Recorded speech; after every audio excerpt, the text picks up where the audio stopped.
Hello, everyone. Boa noite, pessoal. I'm here tonight, as everybody knows, with Tessa. She has a YouTube channel called Spirit Narc, and I'm so grateful that she accepted my invitation and she's here to help us to understand her side. And now I'm going to speak Portuguese just for the followers that they don't understand English. So give me a second, Tessa. But before I say anything, just say hi, whatever you want to say to us, and I will explain to them a little bit. All right, so my name is Tessa. I am turning 25 in actually about 3 days. It's crazy. So I'm in my mid-20s. I have been diagnosed twice with NPD, and I am what I consider a collapsed narcissist, meaning that I had an ego death that kind of tore apart my defenses, and I'm actually like healing. I'm trying to heal from this disorder. So along the way, I've been guiding people and helping them understand, their partners or even themselves. Like I've done therapy for narcissists. So it's just kind of a bit about me. It's been, I think, 3.5 years. So it's been a journey. Wow, wow. It's amazing, because I always wanted to ask some questions to someone that, like, I had friends that I stopped talking to them, right? I give contact zero when I knew about it. I was very kind of confused and I was like, wow, why they did this? Why they did that? And I pushed myself away at that time. And then after I start learning about more and more, I was like, I wish I could just talk to them, like they keep Oh, telling man. And it's unfortunate because that's one of the worst things about having NPD is like the absolute trauma surrounding like vulnerability. I mean, a narcissist is never going to want to open up like due to lack of trust. So like, yeah, as we were talking about earlier, everyone is left to kind of guess like, why is this person behaving this way? Like, yeah, it's that's why I think it's so amazing and you being chosen because you're so young and you have the awakening, right? You already know. So this is amazing because now you can do something about it, right? Because if you're not conscious about it, how, but you can say. Oh yeah, absolutely. And honestly, I have never felt more alive. So it's not just it's also been, it's been a personal journey for me where it's been worth it. And I always tell people this. It's been the most pain I've ever experienced to break this stuff down. In the beginning, I didn't want to be self-aware. I didn't have a choice. I would felt kind of forced into it. But as the years kept going, I kind of started realizing like, wait a minute, this was all worth it. This is like, I actually feel like I'm enjoying my life in some aspects. There's still a lot of pain left to go through, but I always say, this is sad, but I always say there's a reason why most people with NPD run the other way from self-awareness. There's a lot in there that's not being, it's really hard to deal with, but you will get into all that, Yes, and I love to be able to talk to you about that. It's a gift for me because as I say before I speak in Portuguese to everyone, we know it's narcissism is one thing, sociopath is another thing, psychopath, right? So it's levels of it. So sometimes that's why I want to say that up front because she is diagnosed with narcissism and they do suffer, they do have feelings, and it's important for us to understand that. I'm not saying here to you that if you are in a relationship that that is the person is not working on themselves, that that's you super, yeah. yes, it's It's different. true for And everybody. also, Tess, I don't know if you know, but I am a therapist. I'm a coach, a No, I Christian didn't know that. coach. That's really cool. Yeah, and also is a psych. It's another thing that I study, but in English I don't remember how to say it. But anyways, so for me as a therapist, it's very important to learn those things and get the answers that I still don't have. I believe God is gonna let you tell me today, by the I answers hope so. I want to because be that. yeah, that will make the difference for me because it's when it's only narcissism is different. It's different because, and I want to ask you a question about that, but just for 1 second, I'm going to talk to them in Portuguese to Yeah, explain go for what's it. going on, and then we start with the questions. But before that, thank you so much again for accepting my invitation. Thank you so much for being open to give your time here and to be open to say things that, you know, people need to know, né? Yeah, of More, course. yeah, more knowledge. And I appreciate your courage and your time Thank and you for having me, really. Like I always love the opportunity to actually tell people because I think this world needs it. yes, yes, it's Yeah. a blast. I'm so glad. So, and now I'm gonna say in Portuguese to everyone. Pessoal, sejam todos bem-vindos, todas bem-vindas. Estamos aqui, né, nessa live. Eu sei que muitos de vocês não entendem inglês, mas eu estarei traduzindo depois essa live para que todos possam entender. Eu peço que todos tenham respeito aqui, tá? Que ela está aqui para nos ajudar a trazer mais conhecimento, que todos possam deixar sua pergunta se tiverem, mas no final, se tiver tempo, eu vou perguntar para ela, tá bom, gente? Deus abençoe. E vamos que vamos. So, I just let them know that they can leave questions if we have time at the end. You might be able to answer. And also to respect, because you're here to help, you know, to talk about that so we can have more information about it. So, I like to begin from the beginning. And as I said to you before we came here online, sometimes I go deeper and I do profounded, I don't know if that's the right word, but more profound questions. And Yeah. if you don't feel comfortable about it, just let me know. But I will, sometimes you know, because for me, Tessa, is like, I study this. Like once God showed it to me, like I had no idea I had the codependency. I had no idea about any Oh of my this. God. And see, I've had codependent partners, so I've seen both sides of it. So I'm also very interested, and I didn't mention this, but I do want to become a psychotherapist myself. Ooh, yes. I almost have my AA degree, so I'm like getting there. But Yes. yeah, so Great, we'll great. definitely dig deep. Yes, that's great. Exactly. I can send you some, you know, you're gonna be helping everyone, like including psychopath, if they, because I had another day someone trying to get me to do therapy with him, but it was a different thing, you know. But anyways, I thought, SPD, yeah, antisocial personalities. I've actually had, this is gonna sound so crazy, just being casually like, I've had friends that have ASPD. It's like, yes, that's nice because you can tell, yeah, yeah. you can tell us about it. So beginning from the beginning, but I'm gonna get there because it's something I want to see your point, you know, about Mm. sociopath and psychopath too, because psychopath, they say they are born like that. So for me, it's like how someone can be born like that, and sociopath and narcissist, they turn into it, right? So for me, it's hard to understand because anyways, but let's Yeah. wait to not lose the focus. So if you can tell us a little bit more about how that started. You say you had a collapse, right? And then you got diagnosed twice. Tell me about the first and the second time, please. Yeah, so the first one was really not something that I was searching for. It was my parents. I was 21 at the time, I think, maybe 22, probably 21. And I was doing drugs and stuff, and they got me into therapy. And the therapist, no, not the therapist, the neuropsychologist, which is like a level up from a therapist, did a bunch of tests and came up with like the idea of, you know, oh, you have this.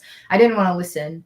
And then literally, it's so ironic, but like a single month after that, I had, you know, I mentioned I was doing drugs at the time. I had an overdose on psychedelics, and it basically destroyed everything that I had been doing up until that point. I was kind of going down the typical like pathway that a lot of people with NPD do, where I was very closed off to the world. I had this like performance type of feeling whenever I was like, I don't know, I was just very closed, and I wasn't in touch at all with my inner self, and it was just the whole whatever. And then yeah, this drug experience destroyed all my defenses in one blow. And because of that, the next day I woke up dissociated. So I believe that I had felt, because of the drug overdose, like I was dying, like I had fried my brain. It was a really bad one, and I could not perform ever the same way. Like there's a lot of, in NPD, there's a lot of fear of humiliation that's not really talked about. It's why a lot of narcissists are defensive. And like I figured that like since I couldn't perform the way I was used to, because all I could think about was like how I didn't feel like I was in my body anymore, how like I had constant thoughts of death. Like it was really bad. It interfered with everything I'd been doing. So I started isolating because I didn't want to be humiliated. I felt like I had just fallen apart. I didn't want people to see it. Wow. And I don't know if people are familiar, but like when you have your sense of identity based on others, like narcissists do, where we need to have people literally tell us who we are, if we're great, if we're whatever, and you're isolated and you don't have any of that, you just fall apart even more. So basically it turned into this unraveling of everything I'd ever built up, like all the walls I've ever built up. And I received, it's been a while now, but like basically nothing was ever the same again. And I'm really at this point now, 3 years later, hitting the core of like, why does somebody really become a narcissist? What's underneath all of that? How does it feel to face it? How can you cope with it? How can you know, like let go of the parts of NPD that like affect your relationships like unhealthily, that make you feel like you're not alive ever, like there's bad parts to it, you end up finding out. And anyway, my second diagnosis was in 2023, so it was actually a recent it was another psychotherapist, and he basically just reconfirmed the diagnosis after seeing me for a while. But it's been a journey. It's been really difficult because you figure out why you had all those defenses. It's because there's so much underlying pain. And I think that people with NPD at a very early age disconnected from their identity, from, their wants and desires. We don't know who the fuck we are, deep down. And yeah, go ahead. I have a question, and also to tell you, I had a patient once that he is narcissist. He's Brazilian. He came to me. First thing he said, I am a narcissist, and I was like, wow. And I prayed to God. I said, God, help me to not to help. I mean, help, yeah, because I'm not God, to do anything, but to understand how that begins. Because once we know the cause, it's easier to understand and maybe help with therapy, right?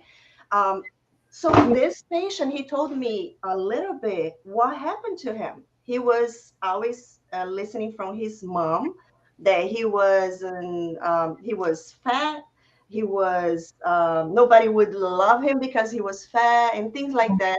He felt defective comparing to other people. He didn't know how to do things that other boys knew, and they were rejecting him. So at the point that he said one time, I was like, I'm not gonna be this junk anymore, and I'm gonna be someone. Like, he told me literally that he remembers the day he was in school, and he said that to himself, and he said, I'm not gonna be this garbage anymore, and I'm gonna be whoever everybody loves and wants me to be. So, and then he said it worked. He said it works because everybody likes it. They like. That's the worst part. That's the worst part, because I have a similar. That's more of my past. Like, how did I get here story? But I had a similar experience where, do you know like The Sims by any chance? Like the game, The Sims. Yeah. It's like a video game. Basically, you can edit characters down to their personality. Yeah, I remember that. Yeah. So basically, my moment was somewhere in high school, realizing, what if, like I became the main character? What if I edited everything about myself? I had similar, I'll call them traumas, like humiliations, where like I think a lot of narcissists are told from like an early age, all throughout elementary school, all throughout middle school. It's a long slew of coldness and trauma where you're like, you learn from everybody around you. They're telling you you're defective, you're ugly, you're stupid, you're whatever. And yeah, there's an eventual, I think that many people can go through something like that, but for narcissists, the defense that's chosen is what leads to NPD, where it's like, I don't want to be that person anymore. I won't be. For me, it's like, it was me finding celebrities that I would idolize and thinking, oh, so that's perfection. That's how I'll be liked. And I would literally like manually repress my old traits and replace them. But it was very much like I had to it's an abandonment of the self, because like you're literally, you have to it's, I don't know, yeah, it's, that story really made me feel like I recognized myself in that. I Yeah. could see in your face, and that's a good thing for me to learn. And it's a confirmation, right? Also, he said another thing to me, that his mom had that, right? His mom was a narcissist too, and the father was a codependent. So he used to see the mom abusing the father, and he would look and see and think, I don't want to be like him, weak Oh, like him. right, weakness. Yeah. Oh my I'm god. gonna be strong like she is, right? And then it was another thing that he said that made him follow that path, right? Because he see that worked, right? Somehow. Saddest fucking part. I'm sorry for swearing so much, but it's like, it's just so sad to me, especially now, where it's like I still can't rationalize that, because yeah, once I changed everything about myself, I mean, I'm being invited on podcasts, like people love me, people, wanted to date me. It's like, how can that not tell your brain, like this is what you had to do? It almost reinforces like, yes, you needed to literally abandon your past self. They were that worthless, they were that bad. And it just doubles down, because there's another part of it where you're super bitter. And I want to get into this because bitterness, I feel like, leads to lack of empathy, at least for me. But like, you get bitter at everyone else that can just show up as themselves. And they're like, they can just be present and be liked. And it's like that authenticity, or like seeing other people connect, is so triggering, or it can be very, very triggering. Now, see if that makes sense to you, because I look at the spiritual side too. Because once that happens, when you give up, right, you abandon yourself, like your child inner, right? Yeah. Also the light, because we all made, I believe, we all made by one creator. Is only one creator, right? So we all made as his image. So once you give up on that, the light that was there from the creator is also not there anymore. Oh man, yeah. It's been a journey. I'm a spiritual person. I wouldn't say really any particular religion, but I've seen my own version of what you're saying, which is like, I am a musician, for example. I created music at the height of my disorder. My music was hollow, and it was just, it didn't, looking back on it, it was just so disconnected, and it wasn't like me. Yeah. It wasn't like my light, like there was nothing there. It was just like, how can I make a pop hit? It sucks the life out of everything. Which is one of the reasons I wanted to heal, because like, it's sad, but some people never, for some reason, they can never become self-aware, and they really live the rest of their lives like this, and they find themselves alone, and they realize they've lived an entire life, I'm sure, at some point. Yes. Just empty, or like just disconnected. And it's just like, that needs to happen to less people. It's fucked up. Yes. And also, while I was talking to him, I kind of sympathized with him right away, because he was super honest. Like, he came to me and he said that up front. I had another one. My first one actually was one of them too. But he tried to manipulate me. He tried to do a lot. The other one, okay. So I don't like that, because he was trying to play with me. The other one came and said it to me like right away. Cris, I am narcissist. I find out, and this is what happened. And I was like, wow, I need to learn more. So I appreciate that, right? So then I told him how I see him, because as I'm talking to you, I feel you. I see you. I see the beauty. I see the good side, right? But I believe, because you give up, that's how deep it is. See if it makes sense to you. But for me, after studying all of these years, right? So once you give up on yourself, right? The child that, like, you garbage, I'm not gonna be this garbage, right?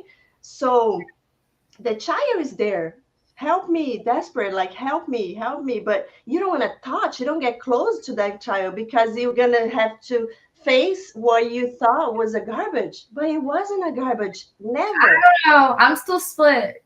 I don't know. I'm at the part in healing where I understand what people want me to do. It's this narrative where you're like, oh, you have to heal your inner self. I don't know. I'm at the point where I'm still trying to figure it out, because I think there's another aspect. What you're kind of describing is like, oh, there's a child trapped in there, right? Behind like a closed door or something. I almost wonder, due to how many years that has been repressed, if all of that is not just very fragmented. Because we're going to go into this, but you know, the reason narcissists can switch up so fast, like rage and then I love you and then like whatever else, fragmentation, you know? So like I feel like that reflects the inner self, even if like pieces of that, you know, young child or the inner child is still there. Still I there. really, Yeah. I don't know if it is. I don't know what that looks like. There's a part of me that doesn't want to find it there. So there's that, you know, like where I would just rather create a new inner self. I believe so, because I had friends, close friends, Tessa, that I remember one of them, like the feeling I have when I felt them from the inside out, right? That she know what was right and wrong, right? Everybody does. It almost felt like she didn't want to do that, but it was like kind of stronger than her, and she did it. But she felt bad, kind of shameful, kind of like Yeah. I wish I didn't do that, but at the same time, the power and control, the need of control. And I remember one time I didn't behave the way she expected me. So she had a boyfriend, right? She broke up, and then I respect her. I went to her son's birthday party, so the guy was there, the father, right? Because he was a father Yeah. of her. So, but he was with the new girlfriend, right? So she comes and say hi to me. I say hi to her, and she talks to me for a few minutes because I brought a cake, and she said, "Oh, my cousin does cakes and everything." Me as a Cris, right? Myself. Yeah. I'm not gonna just say, "Hey, get away," because she didn't like her. But at the same time, I'm not being fake friend to her. I'm not being because I didn't give her my phone. I didn't tell her, "Hey, add me on Instagram." No, my friend was her, the other one, right? Yeah. And but she got it so, and then she started telling all other friends that we had in common. See, Cris is there. She's talking to and everybody started looking at me like I was doing something wrong and something bad. I see years later go by, and she's still with that inside of her. So I went and talked to her. Let's resolve this here now, because for me the most important part was to be friends again and get over this thing, right? Once I start talking to her, it makes sense, right? Because I was explaining to her, I accept you the way you are. When you do wrong things, the right things, I still your friend. So why you cannot accept me the way I am? I didn't do anything to hurt you. So she see the other people, friends in common, start agreeing with what I said. She got really mad. My goodness, that's I was afraid. She came close to me, looking my eyes like really close. She almost told me to get out of her house in a nice way. And at that moment, I said, wow, she doesn't want to be friends again. She want to be in the power and control. And that pushed me away from her, you know. But it was like, wow. And I know she was abused from her own father when she was a child. And I don't know what else that happened to her, but I still feel the good side on her. I did had moments with her that she did had empathy for a second, but she did. There's little like windows of it. Mhm. I've experienced that myself. I always say that like when I'm in the least amount of pain and when I'm the least triggered, it's the easiest to be like kind. I believe that genuinely. I mean, I have this friend group right now. There's Yes. like 3 narcissists in there, all diagnosed. Like I've seen the kindness. I've seen like that Yeah. ability. It's behind a million walls, and honestly it can be very confusing for people because like, you know, it seems like, you know, your friend or your partner or whatever is reacting out of like nothing or nowhere, and it's confusing. But unfortunately I feel like for people with NPD, the trauma, there's so much trauma there that it's like you don't just have like 3 triggers, you have like a million. So you are constantly going around in life like able to be set off by like one of these millions of triggers. And it's for me, I used to just be constantly angry and constantly bitter and constantly stressed and constantly exhausted because Do of you all of think you can put it in words so I can understand how what type of trauma, because I had trauma too, and I was like, I had traumas too in my Yeah, I life. feel like we all have. If we're all here, I'm gonna be honest, everybody watching this probably has trauma. I mean, you don't end up with people with NPD either if you don't need healing. But for me, what kind of trauma that is so deep, that I'm trying to understand what would be so strong and so deep, what could happen to someone at the point that they just separate themselves from, who they are. I think that obviously I can only talk from my experience or for my friends. I do have some of my friends' experiences, but for me, I felt from the age of 4 like I was already in a very cold world and I didn't know why. And I ended up finding out that it was because for a big part, both of my parents struggled with empathy in various ways. They're not narcissists, they're not bad people, but they had their own childhood trauma. And as the generational trauma cycle goes, my mother could not be present with me for any of my emotions because it would make her fall apart. She couldn't, apparently, in order to be a mother that could hold herself together, she had to remove herself. My father would just shut down super quick. I feel like he may have had his own thing going on. I don't know. But it was that coldness where you realize there's nobody there who really sees you in your home. Nobody who guides you, gives you a map to your own emotions, where you're just feeling things and your parents can't even see that. They can't even see you. They don't explain life to you. They don't tell you what you're experiencing, or it's that mixed with, I think, a mentality of just go do it. There's a sense of failure or success, and then unfortunately there's another, a lot of narcissists, when they would go to school or people who end up going to school, there's no safe space there either. There's a lot of abuse. So you have, in essence, you end up completely alone. This is important, Tessa. This is really important what you said, because I had some friends and some people that I had a relationship that they had a lot of bullying in school, like what you're saying, other kids, and they start growing up as I don't know. I had some people in my life that they hate children. They don't want to have kids because they were abused when they were a child. Other ones, they do like and they had kids. They had a bunch, some of them. And that's why I say it's still having the same diagnosis. It's different because every childhood, every trauma is different. Sometimes you can have, I think one is more like a sociopath in going to psychopath. Antisocial personality disorder. Yeah, I think that there's a lot of physical. I was never personally. I don't know. I don't know why people. I'm still trying to figure out why people go towards different disorders. And I think it's a mix between the natural temperament of the child. Every child is born with a personality and a natural. They have things. They have go-tos that they'll want to. If they're upset, some children will withdraw. Others will get overtly mad.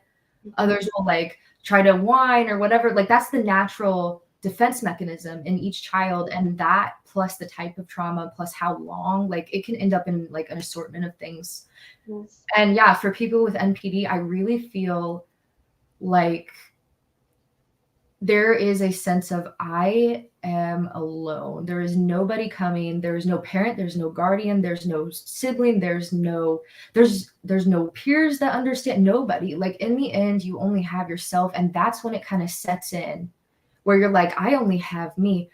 And if that continues for a long, long time, as you grow and you're still not getting your emotions explained, but rather you're getting them shamed or criticized, all this trauma just builds up, and then school's hard and there's humiliation there. And you just find yourself, I remember shutting off not only from myself, but from others, where I became bitter. I realized nobody ever cared. That's what it felt like. So why should I give a single damn? That's how it goes in your head. Why should I care about other people? Why should I put myself out there for other people? They're just going to betray me anyway. They're just going to take what I want. I need to get what I want. And that's where the power comes in, because you don't trust people, and it's such a lonely place to be. And I'm trying to unlearn all those things. And it has been so hard because I have to learn for the first time to trust, to try and trust people. What about, Tessa, looking at you talk about this part that there was nobody there, you felt alone. But what about how did you feel about yourself? Like, did you feel like I don't want to be this garbage anymore? Oh Like, yeah, my past self. Yeah. Yeah. Don't consider myself my past self anymore. What were you gonna say?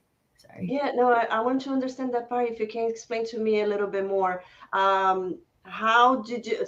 Somebody told you that, or you believe that because since nobody's there for you, so I'm not worth it? Both. Okay. I mean, so I feel like my past self was in a lot of different scenarios where I think they had to watch other women getting chosen. Like it was a certain scenario in high school where it was like they were always glanced over. I think that there was a lot of like you always end up, oh God, how do I even explain it? I mean, I seriously felt from the get-go, like, as I said, when I was 4 years old, you already feel so alone, and then that feeling continues, and you kind of just see everyone living their life, and you can't really break through. It's like being on the outside of a window pane of glass, and everybody else is inside, and it's all warm, and you're out there in the cold. And yeah, you see people getting loved, you see people getting adored. I believe my past self was ugly and embarrassing and a lot of other things. And in my perspective, yeah, I had to leave them behind for a reason. I felt like they were not good enough to get any attention. That's why they were constantly invisible. And I don't know. I'm curious, like, where do you want to go with that? I had a friend that I remember. She was here and she was taking pictures of me for one thing that I was going to go. And then I was making like jokes and she was taking the picture for me and she saw me smiling and she looked at me and she said that to me, you are like this. And the other friend in common we had in common, right? She said, and she's like that too. And she said, I am not. At the same time, I had a feeling like she wanted to feel and be like that, but at the same time she was angry about that, right? And I Oh was my God. Yeah. It's so complicated because for me, it's like a mix of like, God, I wonder what it would have been like to just grow up and just be able to like have a sense of identity that you were born with that everyone accepts and then just be happy or like whatever. But then there's also like satisfaction and where you're like, you know what? Like everyone else is kind of on the ground right over here. They can't even dream of what it's like to be up here. You know, like there's this like there's the loneliness Mhm. aspect of it where you kind of, you know, as much as you feel like you're above it all, you also feel sad, like deep down, like very lonely, very, Yes. it's a loneliness that is not easy to explain. It's almost like if you can just imagine, like, I don't know, like being in a coffee shop and you're surrounded by people chatting and talking and connecting and like I'll be in these scenarios and it feels like my entire world is just spinning around me and like I'm tethered to nothing and tethered to nobody and you know, I'm just listening to everyone else connect and it's just such a there's that aspect of it. But there's also a well, at least, you know, I'm rare, I'm special, like, you know, like they could not comprehend me, you know, this and that. It's so many things.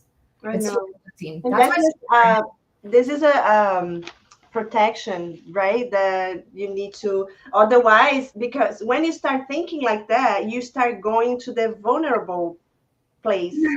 And then to protect you, say, no, I'm different, I'm better, like we do so that much of, too. oh my God, so much of my grandiosity has just Yeah. died. I've when I said ego death, I really have been through multiple collapses. I mean, it wasn't just one. That was the original one, but since then I've had multiple like further collapses.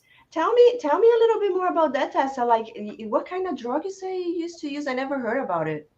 So psychedelics are a big category. I've both used shrooms. I've used marijuana, which I definitely consider a psychedelic. It's Okay. underestimated how much that can affect people.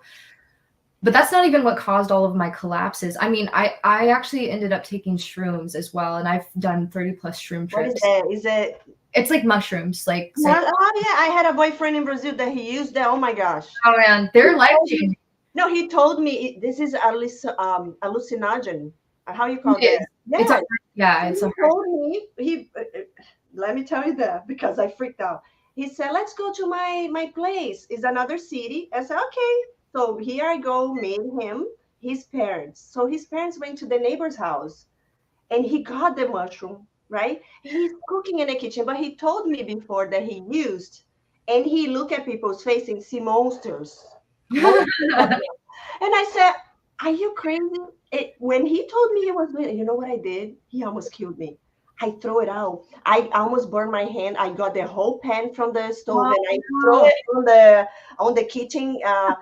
My goodness, he freaked out. I said, "Are you crazy? You bring me home because I'm here to enjoy my vacation with you, and you're gonna drink this thing and look at my face and see monsters?" I said, He didn't prepare you. That's not very nice of him. I feel like you gotta warn people. I mean, because yeah, they'll take you places. If you're tripping though with a group of people that you've agreed to trip with, it can be life changing, or even by yourself. But yeah, no, don't drag somebody to a place and be like, by the way, this is happening. "No, I said, no, no, no." But I believe That's Tessa, bad. that yeah, either both sides, people that have codependency and also narcissism, it's trauma, right?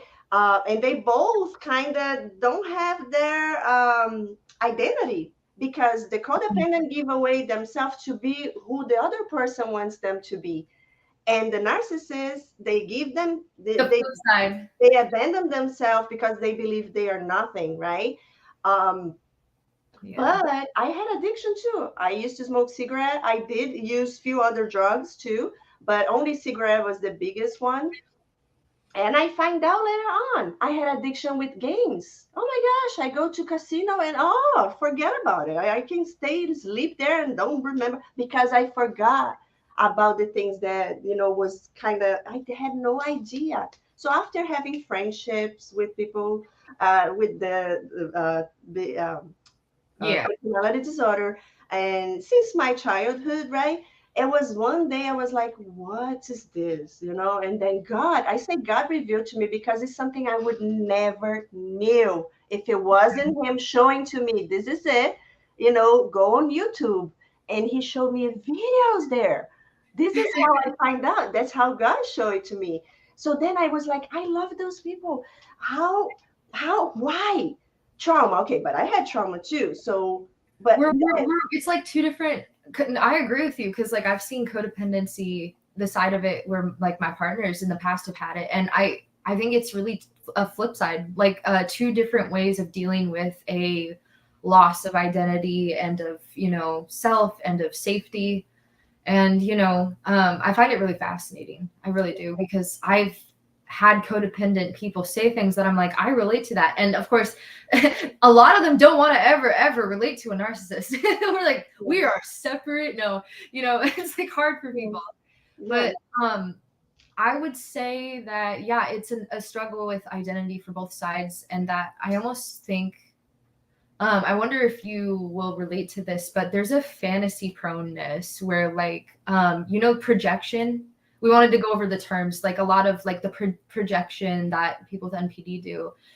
We really believe that's what's happening. I think that there's a disconnect from reality that I'd really, really like to talk about. And I wonder sometimes if codependents also struggle with that. Because I did see it like in my ex, for example. He had a hard time, like, I guess, understanding what was going on. I don't know. I'd like to hear some of your thoughts, though. yeah. Sometimes because nobody likes to be, because we also, because I believe in God. I don't know. I'm gonna get to it to talk to you about the spiritual side later on if we have time. But I believe that no matter what question, no matter what is the question, the answer is always God. If That's how I got cured from codependency, right? Because I was trying to fix the trauma, the pain I had inside of me with narcissist relationship because they see that you're missing that. So you have loneliness, so you need friendship. So they will be the best friend. They will call me every day. They talk to me on the phone all day, and they will be there. They will give me ideas, and I was like, it was a band-aid. Sense. It's interesting because I've noticed like it's like you get a sense of yourself through others, and it's like for somebody with NPD, like we're also receiving like comfort and other things from the other person. It's a very, I would say toxic, but like it works in the worst way. Like, you know, and I believe there can also be genuine care from both parties underneath that, all that, but unfortunately everyone's trauma is just being fed, like, you know, the person with NPD, the codependent, everything. Yeah. So I think it's like they get attracted because one is there to give, so they feel better about themselves. They feel important. They feel their value is in what they do for the other. So they're there to do. And the other one is there to receive. Take. Yeah. So it's after a lifetime of waiting to be seen, right? Yeah. But see, both of them are in the illusion. Nobody can cure nobody because they not. First, you have to be okay with you so you can help another one. So if you're not well, the other one is not well. We're just trying to cover up in like illusion. Yeah. While both of them, who is the only one that can complete us? Only God, right? Only Him. Well, I have a belief of, well, you know, spiritually, I'll just throw my belief out here. Spiritually, I feel like we are all the universe come alive. So when we look back into ourselves, that's like you're finding that soul, you know, connection again, and it's very difficult because I think there's also going to always be needs that we all, you know, we're always going to want to be seen by others. We're always going to want love. We're always going to want attention. Like these are normal needs, but it's like balance. When things are out of balance, that's when people suffer, you know? Everybody likes likes, everybody likes compliment, but when you depend on that to feel good about yourself, that's the problem. Yes. And that's why I talk about God, because when you know your value from Him, how He sees you, what He thinks about you, then you see you're a diamond. You are very important to Him. So now you know your value comes from Him, right? Not from people, right? I feel like, yeah, it's all about, I honestly feel like when you have more pillars in your life, as you're saying, like when you depend on one thing, when you're depending on, let's just say, you know, for me, it's like I depend on how people view me. If that's the only thing that you base your sense of self off of, is the external changes all the time. And what's even worse is like external people, you know, they have their own problems and traumas and histories, and they're not always going to even give you accurate. I used to be like that too. Codependents go through that too. But that's why I tell you it helped me, because before, I remember when I started my channel and people come and say something to hurt me, some narcissists too, because I talk about them, right? It hurt me at the beginning. I suffer. I almost stopped because they tried to, you know, put things in my head, and I didn't trust myself because my identity, it wasn't strong enough. So once I knew my value comes from God, and I know, you know, I am dependent only on Him. So now if anybody says anything they want to say, that doesn't shake me anymore, because I know who I am for the Creator. And that for me made a big difference. So now I learned self-love, because if you don't love yourself, how can you love another? So I learned how to love myself, but not as I am, you know, no, because I know God's love for me. So I love myself because of that. And God says, love the other as you love yourself. So I need to love myself first, right? But it's easy to say, but how can you get there? So that's the point I want to get with you, Tessa. So we learn about it. So now I want to help, right? I want to help this person, right? They get angry because you want to fix me. I don't need to be fixed. You know, like I had one boyfriend that he got really angry with me. You want me to go to do therapy? And you go. But I used to go. I always go, right? So go do your part. I used to tell him, right? So I see difference in people that has the only narcissism. I see it's different than our progress, but I see difference. I see progress. Well, I think it's because you're being told, in essence. I think it brings up the sense of defectiveness that's so avoided, where you're literally telling the person that, like, it means apparently if you need to be fixed, there's something wrong with you. Wrong with you, right? I've actually found a really good way around that so far. That has been so helpful. I mean, I'm in therapy. Like, I would have never ever been there like 3 years ago, even 2 maybe. Even it's been a crazy journey, but I always tell myself I've been able to separate like my who I am, you know, from my defenses. So like we all have defenses, you know, that are born out of trauma, but that's not really like the core of who we are. So maybe our defenses rage out on somebody. Yes. But you know, I realized that like me deep down didn't really want to do that. That's exhausting. That's tiring. I don't want this. I just want to be happy. But the defensive piece of me does want that because it's been trained to protect. It's like this is how I protect you, Tessa. I'm going to make sure everyone else falls in line so that you can be safe, you know? And it's like if you take Well, who says that to you? I would say that there's a lot of pieces. I think we all have pieces of ourselves, you know, like there's different parts of ourselves. For some people, there's more gaps between those parts. There's more dissociation between those parts. But I feel like I have a part of me that's a protector that does not give a single fuck about anybody else and is making sure that I stay safe above all else and that I get my needs met above all else. And that came from being alone all the time, feeling alone all the time. My parents were there physically, by the way. They were there physically, but they just didn't.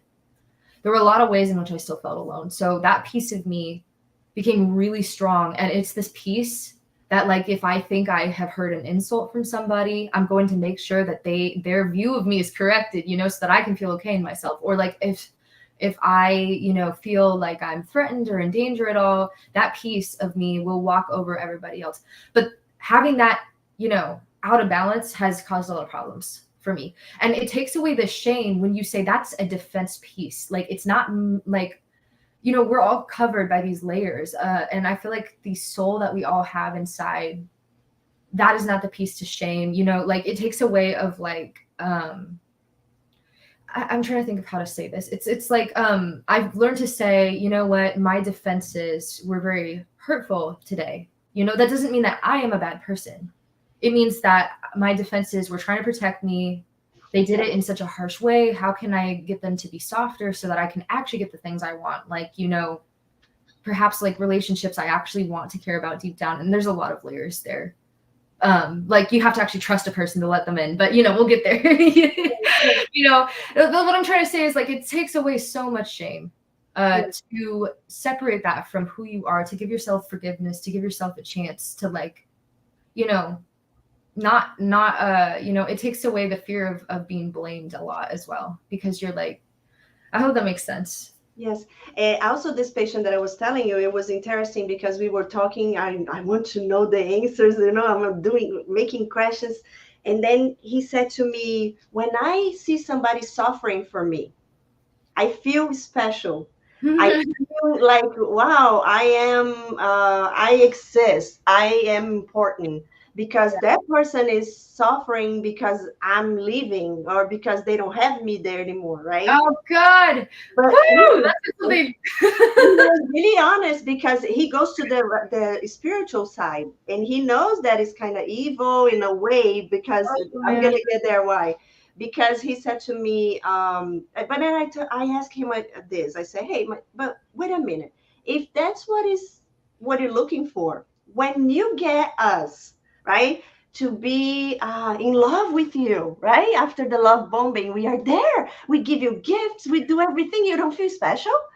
So why, when the person is suffering, then you feel important? So why not? And he said, matter. he was honest. You know what he said to me? Yeah, Chris, good question, because it's all about power and control.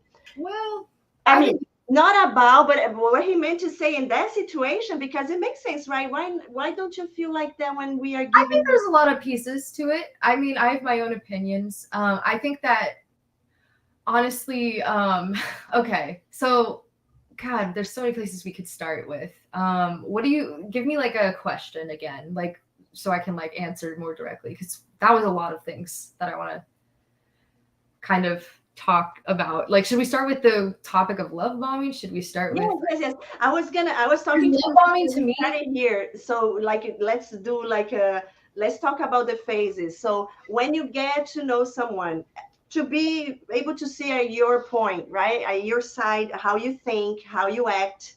And please be open to see I the red part too, because it's important for us to know that too, because it does exist. But I'm not saying you're evil, because it's different. know, When I it's know. like when it's a psychopath is another thing, like that. We're not talking about that today. We're talking only about the narcissism, which ended up hurting the others. But I see sociopath and psychopath, they have the sadism, like they have pleasure when they see the suffering of others. And narcissism, I'm not speaking on ASPD today. I yeah, don't yeah, yeah. I don't But have the what I'm saying here, Tessa, is like yeah. narcissism is different, because sometimes they hurt people, but they don't have the intention always, right? Sometimes they can, like everybody else, but most of the time they just protecting themselves, but they ended up hurting the others because Yeah. they don't. I want to talk about the empathy too, because empathy is a big thing Yeah. in this. Well, yeah, But let's like I don't love. even So remember my question anymore. like love Was it bombing, love bombing. Yeah, yeah, okay? yeah. I got you. Okay, so love bombing to me is just such a. Okay, you want me to be honest? I think all of the narc terms are very reductive, because it doesn't really explain what's going on for me and for every narcissist I've ever talked to. The love bombing phase is just genuinely two people with identity issues, most usually getting high off of each other. Like the person with NPD is all in as well. For us, it can feel like we've met the perfect person. Oh my God, they're going to take away all the pain now. Like, oh my God, we're going to have this perfect life and perfect relationship. And the passion in there, while it may be very, very misguided because you cannot see the whole picture of a person, it's like, I'm going to talk a lot about splitting, but it's either good or bad, right? It's very hard to hold all of that into one person. It's very hard if anything is disappointing in the relationship, it can feel like a split, a black and white. Oh, now everything's terrible. They weren't my ideal partner after all. Oh my God. And then in those situations, you lose care. Like you don't even see the same person. It's like, as we've split ourselves, we've split the people in front of us. But the highs and I hate using these words, but okay, the devaluing phases are both so genuine. And I think that's what like messes people up, because it's really that fragmented. People grapple with this in their minds. They're like, okay, the love bombing, quote unquote, love bombing phase must be fake. It was here to lure me in, right? That must be it, right? Because how could somebody who claims to love me so deeply and show so much passion suddenly shut that off? It doesn't make sense to me, right? Or whatever. Like people have come up with so many explanations, and it's really, I mean, narcissism is a mental illness. I'm going to be honest. Like it is a disorder in the way that there are some serious things going on in the brain where like it's really that severe of a split. Like healing from this, I've been struggling a lot with realizing actually how little control I ended up having over this. But like with my partners, I would, in the past be having a good day with them. Everything would be all perfect. Everything felt like it was going perfectly in the way that I imagined it. Now, imagine is the key word here. There's this fantasy, right? Yes. Then they'd do something and it kind of ruined everything, at least in my mind. It ruined the fantasy. All of a sudden, I felt like the bubble had popped and I was falling on the floor and I was staring at this person. And all of a sudden, I just thought how annoying all of their little personality traits are, and how like, I don't know if I even ever really loved them, or I thought they were someone else, or like, I really, and in those places, you can't also Tessa, is because again, you know if you don't do that, you're gonna have to look at yourself and see, hey, it's not that person only, it's me. well, that's another layer of it, but really it comes down to a genuinely very severe fragmentation. I mean, the person with NPD or the person with BPD or whatever disorder in the cluster B spectrum, they're bringing you on the ride that we're already going on. I mean, this is happening inside And it's just, it gets externalized, and it leaves a partner so confused. And one thing that I hear, Tessa, sorry to cut you, but I don't want to lose my thought. I see channels that talk about narcissism, a lot of them, and I hear them saying, yeah, cluster B milkshake. She's a good one. Yeah. I watch her videos and I ask questions because she goes profound in the spiritual side. I remember one time she talked about she has a friend that tells her, don't be friends with, like, he's jealous of her. Like, it was really like, it opened my mind, because that part I know it exists, when you go to the spiritual side. And I was like, wow, that's amazing that she's talking about it. It made me ask questions and everything, but I lost my point now because we were talking about the other channels. I will remember and I ask you back, but keep saying what you were saying. I'm sorry. Well, I feel like the spiritual part of it for me is like it's like a soul fragmentation, I suppose. So like the soul needs to be healed. The soul needs to be whole again. As long as us, like we ourselves, are fragmented, we're going to view other people in like bits and pieces as well. And sometimes,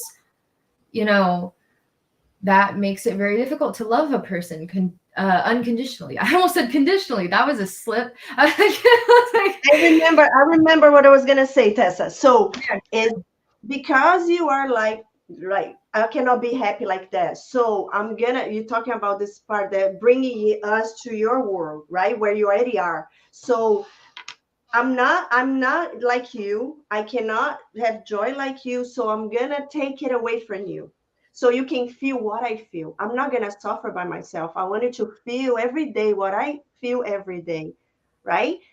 Some of them said that it's how they act sometimes with some people. Not, I don't know, but it makes sense because I tell you, I'm being honest here. If I was a narcissist, if I had the feeling that I can understand how you guys feel, you see others and you see how they can be happy and enjoy, how they can connect, and I can't. I was gonna be mad with God. Why this person can be like this and enjoy life and I can't? There's so much bitterness. Yeah. And bitterness, to me, bitterness is the pathway to apathy, like directly. And then once you're apathetic, it's the lack of, quote unquote, lack of empathy, the impaired empathy, we'll say. Because my God, yeah, like it's very difficult. And usually seeing other people like that goes all the way back into, some people have never had this growing up at all. So, there can be so much bitterness and so much anger and so much pain. And like, yeah, and when you're in that mindset, people, if it's all too easy to want to tear the world down or to want to tear someone else down. I think that because of like a lot of the ways that people with NPD or just cluster Bs have like shut off due to how much pain they went through, we're shut off from like other people's energies too. People don't look like people. I sometimes forget, this is going to sound so bad, and I'm still working on this, but I sometimes forget people are even like people with thoughts and feelings. I just look around at the world and like, I just see like, it's just, I'm so disconnected from all of it. And at that point it is almost a little bit too easy to treat people however, right? Because you don't even see them as like, your brain is not there. Your brain has been shut off for a long time towards, human beings as emotional, like it's just, yeah. So now you're talking to me here. You don't see me as a person. You see me as a. Well, I'm freaking out now because I don't know what I was thinking. Honestly, I don't know. Okay, fuck. I feel put on the spot. But like my boyfriend says he can see it in my eyes when I like see him. He'll be like, "You're looking at me, like you're truly looking at me right now," and like he'll point out those moments. But a lot of times he says it just shuts back off.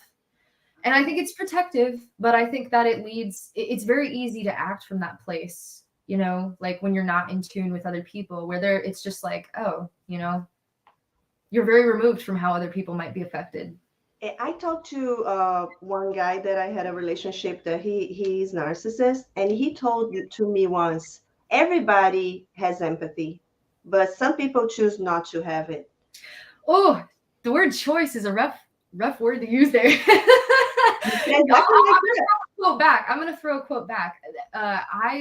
This is sad, but I feel like I have to use all 100% of my energy to like be a good person. Sometimes we're like my brain, choice is a rough word. Oh my goodness. I mean, I think there's always a choice to some extent, but I've had to fight like hell to like be present with people, to let them in enough to have feelings for them, to let them whatever. I feel like I'm fighting an uphill battle daily, and it sucks. And that's why the stigma sucks. Like, seeing like the word evil online, seeing the word whatever. It's like my brain, I didn't ask for it to be wired this way, but I am struggling. I'm genuinely struggling to let people in enough to even feel for them, to even be there. But you can. You're able to if you allow you to, right? Or not? Wait, what? What's that? You're able to do that if you want to and you allow you to do it or not? I think it's complicated. I mean, I feel like the moments it has been the easiest is when I feel the safest with somebody. So somebody who I have hopefully tried to trust, but unfortunately due to like seriously my fragmentation that I've mentioned before, like some days I'll think I've learned to trust somebody so much more, and then like 3 days later it's like we never grew together, like because my brain will just shut that piece off. And it's like I feel like a lot of people with NPD struggle to even build the bricks that like would form a relationship in the first place. Like you can think you're getting somewhere with somebody and then you just haven't. Like it's like they've forgotten everything that you've built together, like, and it's like my brain does that with me. Like it's like every day is like a reset. I don't know if that makes any sense. Yeah, but I'm fighting. I almost think like,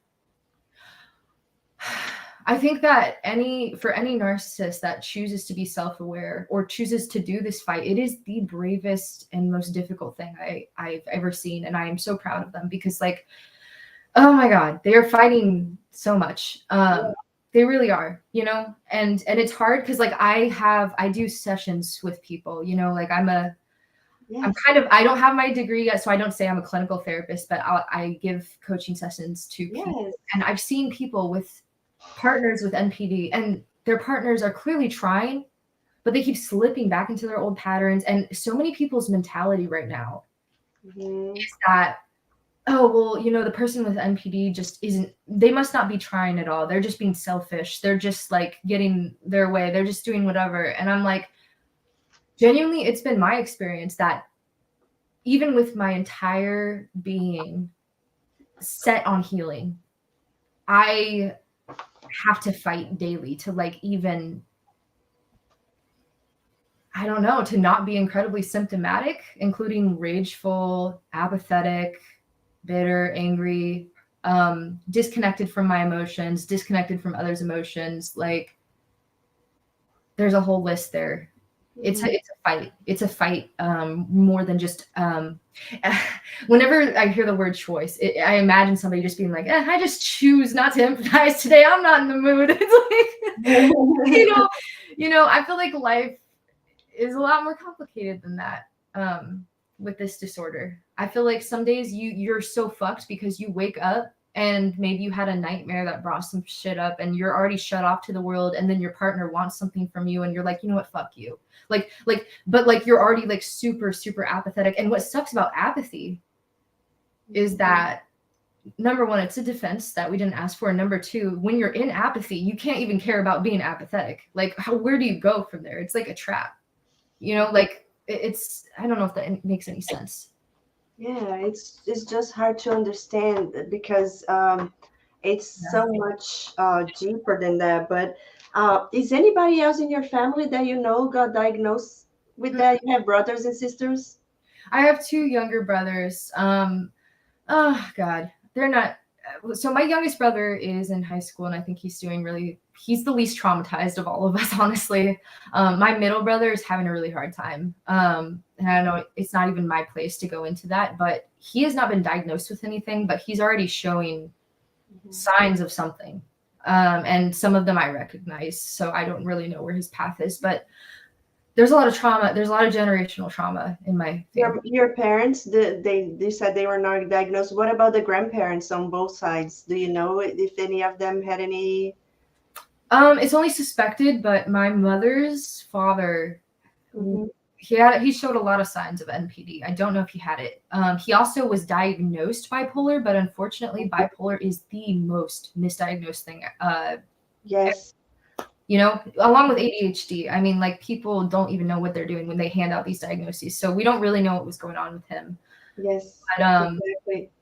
she had that was, and then my dad's mother had a lot of things going on. There's just a lot of generational trauma, but Yes, that happens a lot. I just ask you because it's something very common. I see that happening. Um, yeah. so many questions I want to ask you. Go for One of them is you talk in the other life that I watch you about this series from Netflix called Twilight Zone that you were trying to explain how Oh you. my god, the Twilight Zone. I saw because I said, let me see what it is so I can That's understand, an old right? show. Is that Yeah. a lady that she has kids and a husband, and all the time they are doing things and asking for her and say, "Mom," and she goes like, "Shut up!"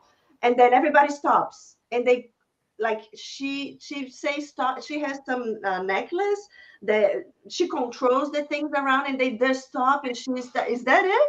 Twilight Zone is it's an old show. The one that I'm talking about, I think maybe that might have been an episode, but it's a TV show and they're black and white a lot of times, episodes that are just they present you the world, but there's something kind of off. And you don't really know what it is until the episode rolls out. There was one episode, for example, where like, oh, and just to preface this, this is how I feel a lot inside, like the vibe of the show, where like this one guy, I think he wakes up and, or like, you know, he goes to sleep and he's mad at everybody in the world. And he's like, I wish nobody existed. I hate people. And the next morning in this episode, he wakes up and everybody is gone in the world. And at first he rejoices and he like goes and I think he loots from stores and eats candy and stuff. And then he realizes how lonely he is and that there's nothing he can do about it. He wishes for the people to all come back and there's nobody. It's like he shouts out into the darkness. Not a single soul is left on the planet. He starts getting scared, like panicking. I think he runs around a bit. And then he tries to cling to reading, I think, as a comfort, but then he breaks his glasses and they drop off his head and then he can't even see. And it just puts you in these really creepy, yeah, like almost like dystopian aesthetics where like, oh man, it's just like I can't really even put my finger on it, but like that is that aesthetic of like things just not being quite right, things being eerie is a lot of the inner world that I feel like I lived with growing up and that I still do. So I refer to it for that reason where it's like that's what it feels like inside a lot. Wow. Very eerie, very lost, very twisted. I mean, you know, sometimes that shows up in my dreams. I would love to know what it's like to have a good dream. Oh, you will. But I had a friend. I want to ask you something so you can tell me what that really means, right? To confirm. So I had a friend that she's really beautiful, from the outside, inside to some. But she came to my house once, and I said, "Hey, you're so beautiful," because I felt she was kind of sad. I felt her, right? I said, "Look in the mirror. In the mirror, look how beautiful." And she didn't look at the mirror, like she wouldn't. Some are like all the time looking in the mirror, right? She wouldn't. And then I said, "Look, you are so beautiful." And she, "No, no, no." And then she realized that I thought it was kind of odd. Why you don't want to look at yourself? Why? And then she said, "You know why? My boyfriend, I wasn't like that, but my boyfriend, he cheated on me. That's why I'm like that now. He destroyed my self-esteem." And I felt bad for her, and at the same time I was kind of angry with the guy because he's doing something bad. But no, she was the one that was cheating on him. She was the one that was bad, and then she used that. But I was like, this one, she was not just narcissist, she was sociopath for sure. And she used to do things in the spiritual world, the woodcrafting and stuff like that. You know what I mean? Kind of. Maybe you could go into it a bit more. Yeah, when you do rituals for wishing people things, yeah. Okay. Yeah, so she would do things like that. So But you're saying, in this situation, she cheated on him first, and then he cheated on her. No, he never cheated on her. She was projecting on him what she was doing to him. But this one, she thought he was cheating on her, or she accused him, but he wasn't. But she was cheating on him. So she oh was trying to make me believe that she was her self-esteem was low. She couldn't look at herself in the mirror because she was being cheated, because she wasn't like that before. So she was just trying to make sense of something that for me to feel sorry for her, right? But anyways, that's not the point I want to tell you. But she would make appointments with me and things like that, and she would just not come in the right time. She will always be late. She will stay in the car and make me wait, and then I always wait because I was like, okay. So for some people, and I was one of those people, probably not to her extent, but for some people, they're not. Therapy becomes temporarily another way to validate or confirm your inner world and not actually heal. And I used to be like that when I first started out therapy. I did not trust my therapist, so I would try to I would tell stories that I actually didn't care about, and try to see his reaction, so that apparently he would tell me through his reaction what he really thought of me. But I mean, what a backwards way to go about that, right? But the other option feels like asking somebody and then having to trust that they're not lying to you because they're using words. People can lie, in my opinion, very easily. So for the longest time, it was very hard for me to be present in the session, and I would play little games because I wanted to figure out what was going on, or get my needs met without having to actually be vulnerable, actually be present, actually be whatever. Or, the therapist just becomes another way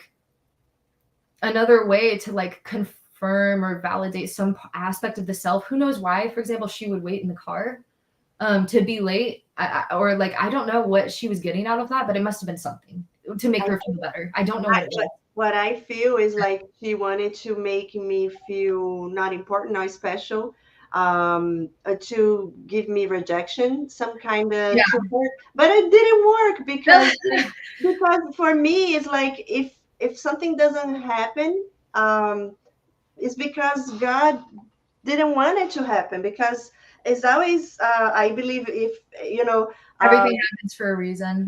Yes, and if you, I believe in Romans 8:28 says that if you love God, everything works for your best, right? If you love God. So if it didn't happen, I believe because God is protecting me somehow, and let's do it another time. So it didn't hurt my feelings, because I think she would get hurt, of course.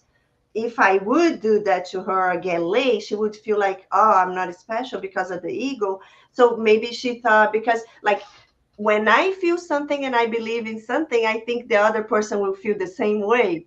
The person will, so I think because that would hurt her, she would try to hurt me.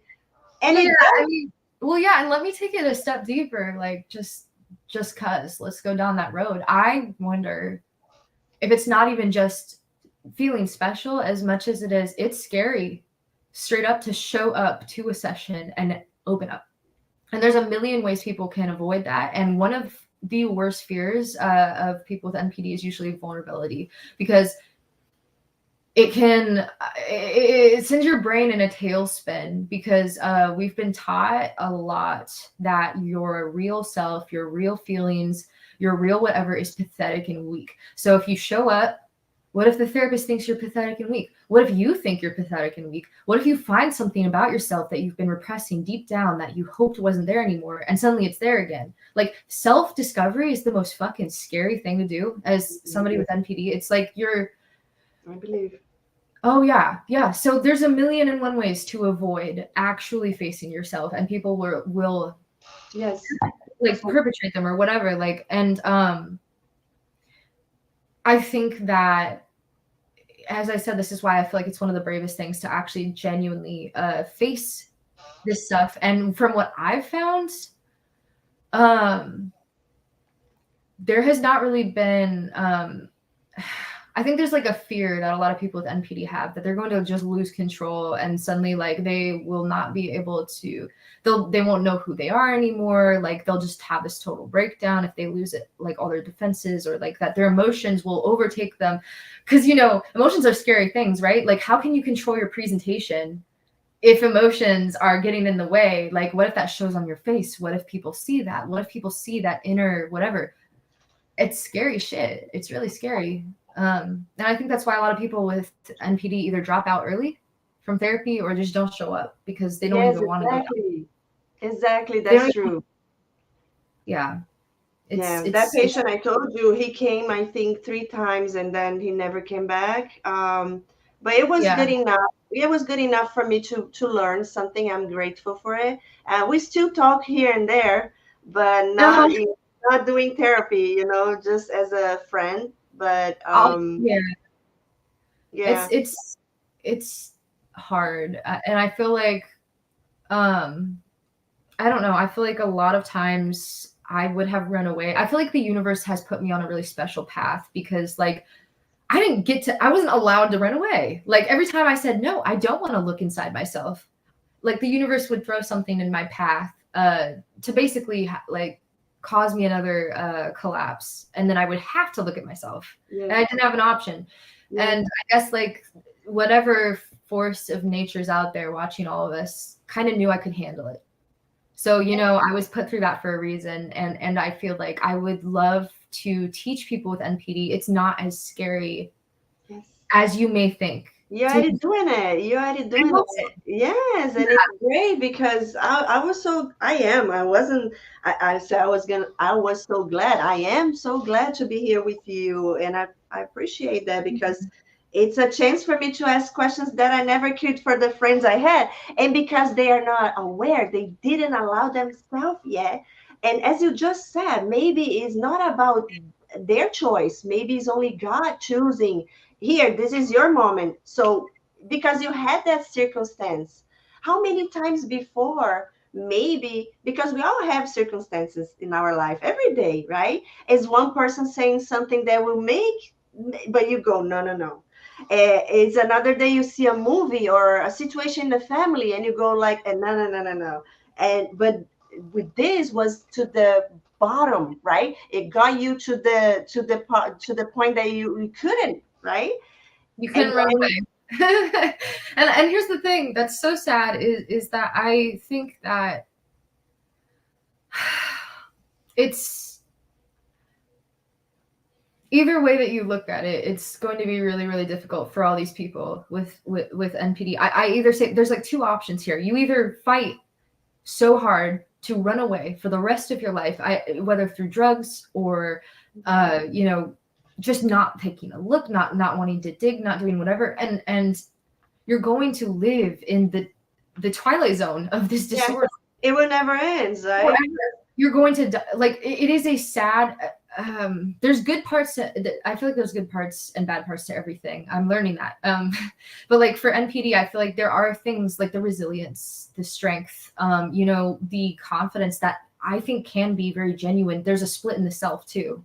You know, the vulnerable aspect of narcissism, and you know, if you have questions, we can get into that too. But there's also really, really bad parts, and it's this awful choice between facing the pain. That honestly, for me, sometimes has been so bad. I'm like, how am I still alive? This is crazy. Like in my worst collapses, like I'm like, this is some crazy, like this is not okay. No one should have to go through this. This is insane. Or you run away for the rest of your life. You never face it fully, but you live a life that's just so, yes, oh God, like hollow, and it's not a fun choice. And I fucking wish the world would be kinder, just a little bit kinder to people with NPD. Like, and not like if someone is abusing you, I want to make this very clear. No matter what diagnosis they have, you have the right to be angry and you have the right to remove yourself.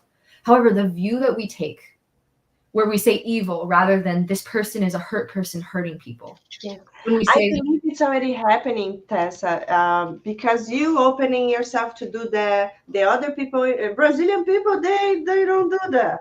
Really rare, really rare. I don't see one. And because in Brazil, oh my gosh, I think if they go in the streets, they're gonna be people will be. Here is different, but in Brazil, United States is different. But in Brazil, oh my goodness, I think people are afraid but it's gonna change. I believe it's gonna change. I think it already is, and I'm so proud, not just of me, but of my community, because I don't know if anybody here has really seen, but there's this cluster B community that really is like online. It includes, Jacob, the nameless narcissist, for people who may have watched him. He's like a brother to me. He's so amazing and so strong. He's doing it too. Like, there's people who have finally, they finally couldn't run anymore. That was the first step. And then strong enough to turn around and face this. And it gives people a guide. Yeah. It gives, people who may even be partners of the people in this chat. Like, what if they found a reel of Jacob's or mine on social media, or somebody else in the community? It's like, hey, we're here too. You're not evil. You're misunderstood, acting out, the rage response. By the way, that's a PTSD fight response. You have PTSD. You probably have CPTSD.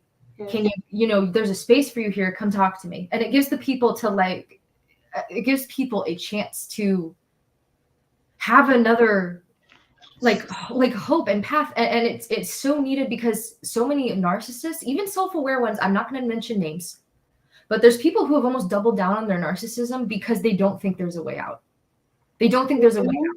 Mm-hmm. So like, you know what, fine, I'm going to be a narcissist twice as hard. I'm going to go to therapy and learn to be an even better narcissist, because no one even cares about me anyway. Everyone thinks I'm evil anyway. There's no place for me here. So let me tell you something about this, because I had one person came and talked to me from my channel, and we start chatting, and she said she was narcissist, and she said something to me, and then I said something to her, and she said, but what matters if I tell you that you're not gonna believe? You're not gonna. And I said, but who cares about what I'm gonna think or what people will think? What matters is about you. Is your life. Is what God thinks about you, because it's about your salvation. It's not about what I think. Who cares what people think? But I know why. Because if we could just turn that off, none of us would have NPD. Yes. It's not that easy, but like, if we could just not care. But well, it's a sweet thought. And honestly, I feel like people like you are doing amazing work as well. So really, like, I wanted to tell you personally, like, keep up what you're doing. It is really, like, we need more people like that out in the world. But there needs to be like a space for people to feel, because like some people are really ready to go to therapy, and in a lot of sad cases, it's people who are very young too, like and they're lost, and they go to a therapist, and the therapist says, you can't have NPD, because you're self-aware. You can't have NPD because you don't fit my little box. That is what a narcissist is apparently supposed to look like. Mm-hmm. You can't have NPD because you're not super grandiose. I mean, hey, have we talked about the vulnerable presentation at all? Like, no. And like, it's so frustrating to me to see, like, even members of my own community trying to get help. For real, they're ready. They're sick of living this way. They're sick of feeling like not alive. You know what I think, what I believe. Yeah. I would love to do more talking with you if you allow, and we can, I am therapist. I want to learn, but we talk about later on. But I believe things happen for a reason. I do too. Because you're going through this and this, like, because you're gonna be the one. You're being prepared to be the one. I would love to be. I mean, I feel like it's so crazy, because back in the day where I was like unself-aware, I was like, man, I want to be famous. I'm gonna be a famous singer. I'm gonna be a famous, artist. I'm gonna be a famous whatever. None of those things are happening. And so I was like, okay, fine. Here's my second choice. I guess I'll get famous for being a cluster B therapist, or like the pioneer or whatever. Yes. But here's the thing. I have so much more. There's so much more there for me now. Like, because part of healing from this disorder is you do come alive in little bits and pieces. And it's more than just, I want to be famous now. It's still that I want to be famous, but why? And I'm like, I want to help people. I genuinely, the most empathy I can have is for other narcissists. I know the pain personally. I have felt it. I've been screaming on the bed with it. I've seen the depths it's gone to. And by the way, you know, a lot of people with NPD don't show this outwardly, and that's another part where people are like, do narcissists even suffer? They just get mad. I mean, what's the deal with that? You know, like it's hidden underneath there. Because why would you want to show people that? In your mind, it's like, oh, they're not going to think I'm strong. Yeah. So I'm going to save those moments for my private moments where I hate the world and I'm crying and like, you know, I'm hurt, but no one gets to see that, right? So people automatically assume, oh, they don't suffer. Absolutely not true. And I know that, and I want to help. Yes, that's perfect. And I appreciate that. We need more people like that. Maybe you can motivate the people that you know in your group that they open channels too, and more people talking about that. I'm so proud. I'm going to throw out some names. So, you know, NPD April, very good source. Obviously the Nameless Narcissist. Those are the people who are speaking out. It is scary. A lot of people had, like, there's another girl in my group who had NPD, has NPD. I don't know why I said had, but like, I don't think you ever fully recover or get rid of this disorder, but she was speaking out and then she shut it down because she felt too exposed. I mean, it's hard to attach your face to this with all the stigma out there. Some people just don't want to do it. So those 2 channels I listed, yeah, I definitely check them out. Oh, there's Heal NPD, literally just Heal NPD. That's like another channel. I'm trying to think. Like mental illness, you know, the Lee Hammock. I think it's another one. Barking. Early morning barking. Yeah, he's got BPD and NPD. They have channel on YouTube too. All of those. Wait, what's that? Channel on YouTube? Or yeah, they all have channels on YouTube. Really? But I think that there are people who are attempting to speak out and stuff, and I really do think that it's going to have this cultural shift eventually, where we may have you know, partners like that were narcissists, people who may even be in this chat, like their partners are suddenly getting help because they realize there's a path out of this. If people can't see a path out of suffering, they're just going to either double down or deny or cope. You know what I mean? So people do have to step forward. And there's another issue here where I'm like, society needs to stop creating people with NPD, but we can go into that another time. I mean, yeah. But I want to tell you something now that I keep thinking every time you talk about that, because I'll talk about the empathy, but before that, I want to try to leave it in this video to our side, because we have the ability, let me say, easier to us to understand your side, to understand your pain. I can see and I can, right, of course, it's never going to be what you feel, right?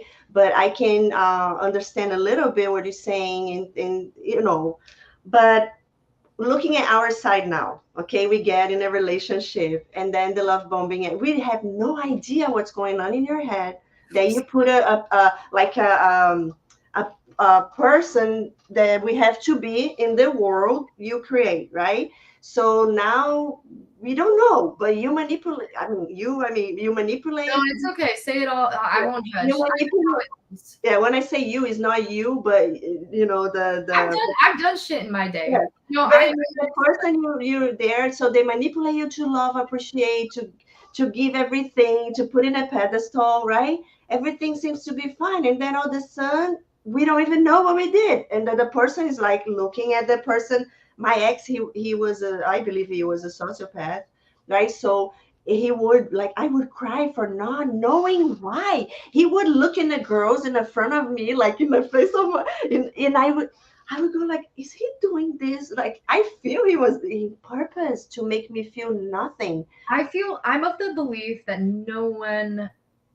most people, I'll say most, I'm never going to be brave enough to say nobody, but most people do not do things for no reason or with no emotion behind it. I feel like rage and triggered rage can present in so many subtle ways, where perhaps, let's just say you're out with a partner, they don't look mad, but in their head, for some reason, they're super bitter and they're in like this devalue mode where like you're all bad, right? You've been split, you're now all bad.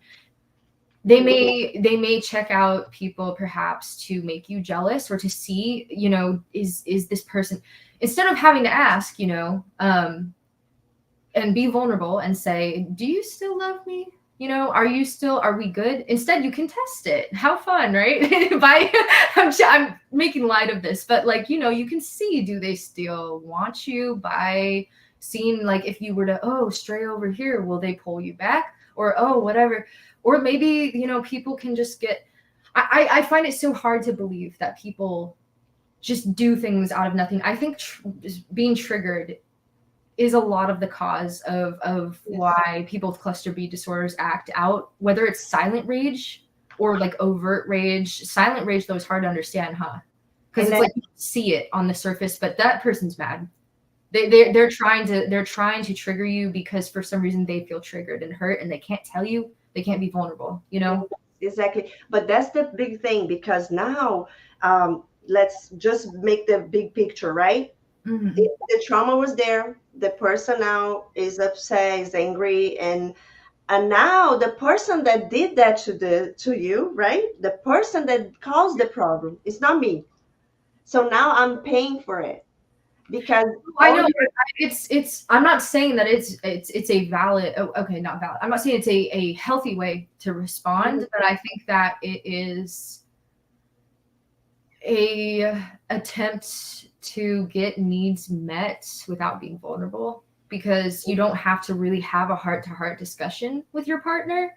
Instead, you can just kind of try to get them back in line in the way that you want and have the happy relationship you want in other ways where you're avoiding vulnerability. And I think that it's a big part of that. It's why we test people. I feel like I don't think it's only narcissists that test people. I think people who are afraid. Yes. Test people. And the problem is because when you live so many years with the person that is not working on themselves, they are not aware. They are just putting their garbage, their pain, the other person. Like bleeding over you. They're bleeding on you. It's so we're carrying the pain that you guys should be doing what you're doing now, working on yourself. Because I know. Because that's why people get, like, I see people taking their lives away. I see people depressed. It's not. It's sad. No, believe me, it's a tragedy on both sides. To address your side of things, absolutely, that should not be put on another person. That's not a healthy thing to do. And codependents have their own version of that. But God, it's fucked up to heal from this. I mean, I realized recently why I so often went towards rage with my partner, because or like one of my exes, because like when I was triggered by them, whether they said like something I thought was an insult or something, they didn't see me the way that I felt like I wanted to be seen, or whatever caused me stress and pain, and I needed them to resolve it. If I went straight to anger, it felt safe. Anger is such a safe emotion. It's a false sense of power. Like, it makes you feel like you're in control. Nothing can hurt you, and whatever. I, as part of my therapy, I can't do that anymore. Like, I can't just go to anger, because I no longer want to destroy. I don't want my defenses to destroy my relationships anymore. So, and notice how I like separated myself from my defenses. Key thing. We don't want to like have the shame of saying I'm a terrible person, I'm a fuck up. But I realized that when I didn't go to anger, I felt so scared, because it felt like I was giving the other person power. So it was like, it felt like a choice between either I get super mad right now and protect and defend myself through this fight response, or I sit there and I'm super exposed and vulnerable. And that's so scary, So like, I almost feel like it is such a tragedy that like people have to even get to this point, because narcissists need to stop. Everybody needs to stop, like, ideally putting their shit on other people, right? Mm-hmm. But to not do that, like, it almost like it feels like a choice between I put my stuff on other people, or I turn it inwards, and then I guess I fall apart. Like, it feels like a choice between those two things. And the thing I want to say is, like, I wish I want society to stop. I want society to stop like pushing people to this point. Why are so many people now ending up with cluster B disorders. I mean, this is a predicament nobody should be in. Yes. You know what I mean? Like, this is not. And you being able to see this and explain this like this is amazing. Am I doing good? I'm like, I need to know, am I making sense? Yes, it's making a lot of sense, and it's amazing that you have this clarity to put it out and explain, because it makes all the difference for me as a therapist. It's helping me a lot to understand. Thank you. But let me ask you something else. When you meet someone and you see they are narcissists, right? Sometimes you have to do tests, because like the ego test, I see my friend did that to the other friend I had, and she find out because she had to control. She said, I don't like when I cannot read people. She told me that, and I had no idea what she's talking about. Now I know. I don't know about that stuff. I'm always cautious of diagnosing people, where I'm like, we're over-diagnosing people as narcissists now. But I mean, when you meet someone that is the same, like you don't sense them, like somehow. I can definitely sense when somebody has an ego defense, but that doesn't mean they're a narcissist. I mean, there's a spectrum here. Like, it's not narcissist or not. We have like a spectrum where people. I'm not, don't take me wrong. Not in not. I'm not putting I feel like people want me to play into this fantasy where I'm like, I recognize narcissists on the street. Yeah, that's one right there. Like, you know, like, no, because some people on the channel that they are narcissists. They say yes, we can know. I see one that she's a sociopath. Her name is Kanika. She's kind of sadistic. But she says things really honestly, like, oh, wow, that's exactly what it is. And she teaches people how to do what she does, you know. But anyways, it's her channel. She does whatever she wants. But I learn a lot when I watch her videos, and I translate her videos for because it's a confirmation about what we live. And then she was what I was gonna say here.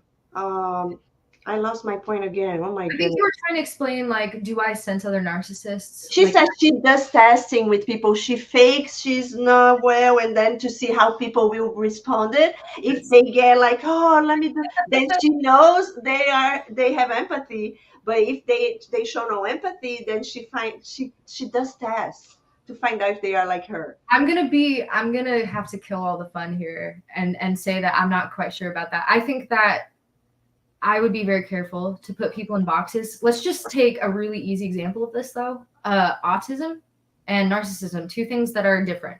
Say it again. Autism and narcissism. Oh, yeah. I did a podcast or a YouTube video with Stephen Hilton. I don't know if anyone knows who he is, but he's this producer. He has ASD, basically, you know, like autism. I don't want to like mess anything up when I'm saying that, but like, he can present as very similar to a narcissist in a lot of ways, that he gets defensive, or in a way that like people, you know, with autism sometimes don't express empathy, I guess, neurotypically, or like in ways that people would like expect or whatever. And they can look on the outside a certain way, but you know, like, it's so, what I'm trying to say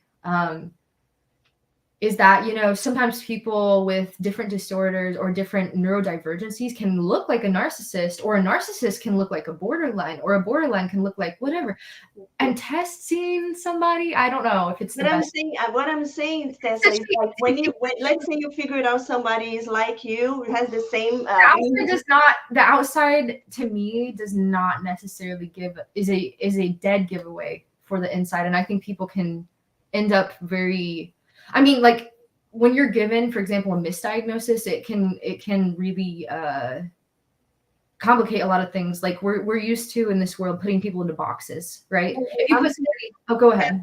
Tess, I'm saying like this: you studying to become a therapist, right? A psychologist. So let's say somebody comes to you and you figure it out by asking questions, by doing therapy. So once you find out they have it, or even they can come and tell you right away if they already know, right? So they are looking for treatment. So once you know that and you realize they have that condition, right? I feel like that's different, though. I feel like that's different with a therapist that's a qualified therapist than somebody like, here's one test to test if you're a psychopath, or like, here's a test to see if your friend's really a narcissist. Just say this one sentence. No. I'm like, no. My question is like, my question is like, once you find out, or someone, what do you think it will be the best approach to help them? Since trying to fix is not gonna work, we already know that, because what do you think it will be the best approach, the best way to help them, and to let them know in case they still don't know, but you already find out? I know. Oh man, I knew that question was coming. And I also want to say, I understand people's need to like hope, that they can tell who a narcissist is and who isn't without them being diagnosed, because first of all, hard to get a diagnosis. Yes. And second of all, people are probably concerned. I mean, if they've been in a pattern of being with unself-aware people of any sort, they're probably going to be like, okay, I wish I could just mark down the people that I would like to avoid, that I just don't want to interact with right now. And people are looking for ways. But I would say, can you remind me one more time what you just asked? Like I just wanted to like tie a bow with that last topic. Once you find out, let's say as a therapist, how do you help? Say you are a therapist already, and then you find out, or the person already told you. Let's see both situations, but let's say the first one you find out because you see, because once you have it, it's easier. How do you help them like realize it without triggering them? Yeah, how would you approach the patient to help them to? What would be the best approach in your opinion in that case to help that person? It's complicated. I think every person is an individual. So some people actually come into therapy, telling you they have NPD or like suspect it, and that they may even be proud of it, and that's completely valid. Other people may feel shamed by being labeled such. So depending on your client, I would say some clients can heal a lot without ever really needing at the beginning, especially, to hear their diagnosis out loud. Sometimes that can be counterproductive. Sometimes it's helpful. And you'll kind of be able to suss it out. Like, does this person feel like having a thing to point to? Oh, I have this disorder. Like, does it help them make sense of it? Does it help them want to heal? Does it help them whatever?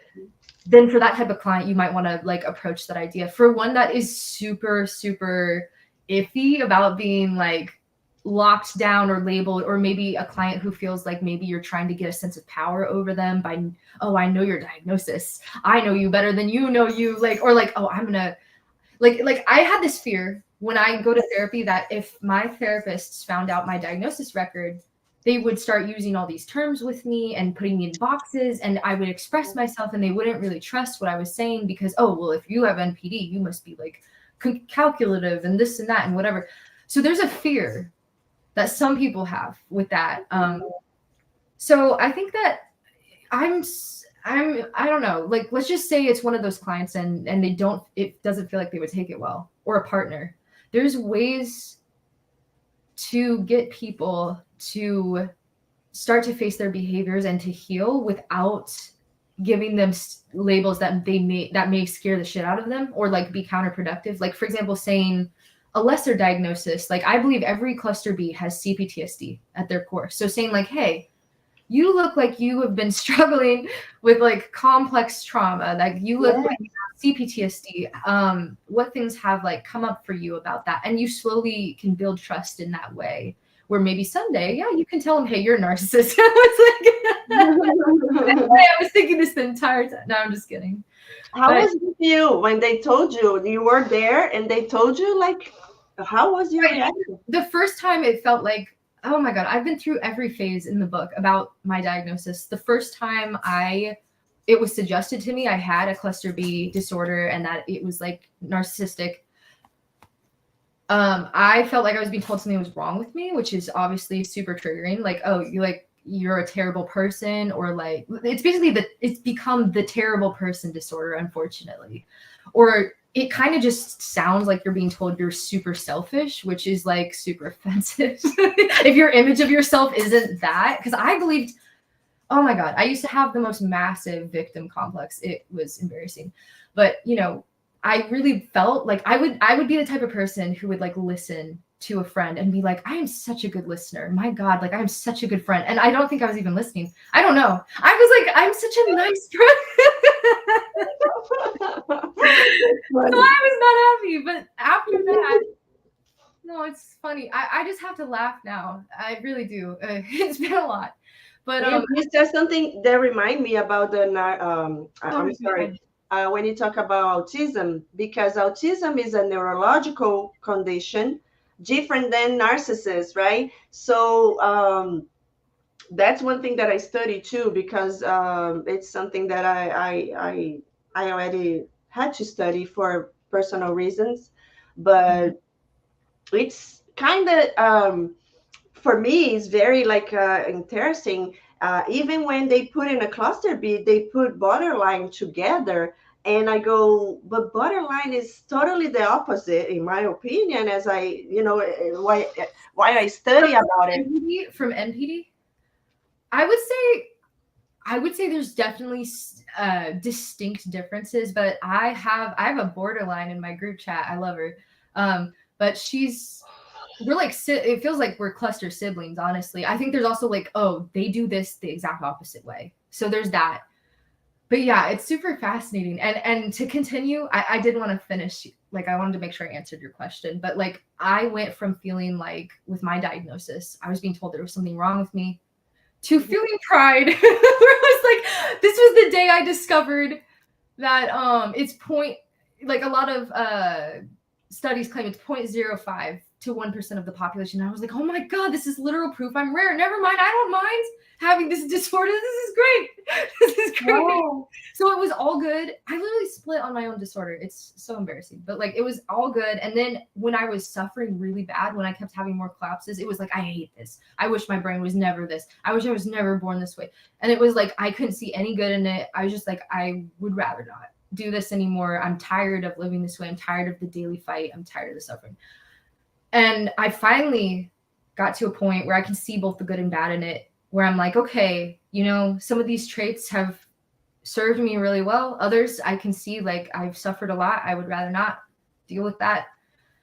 And I still have pride in some points, but it's not enough to be like idealizing my own disorder, which is a strange place to be. But it really is a mental illness in all honesty. And I think that like it means that you have to seriously take a look at your own brain and implement, like you have to reality check, like, because people think like projection is calculative. I'm not saying it can't ever be, but a lot of the times I remember having a conversation with my ex, and he was like screaming at me saying like, look, you like, please listen to me, Tessa, you are literally basing everything you're saying off of a fantasy. Like, I have not done any of these things.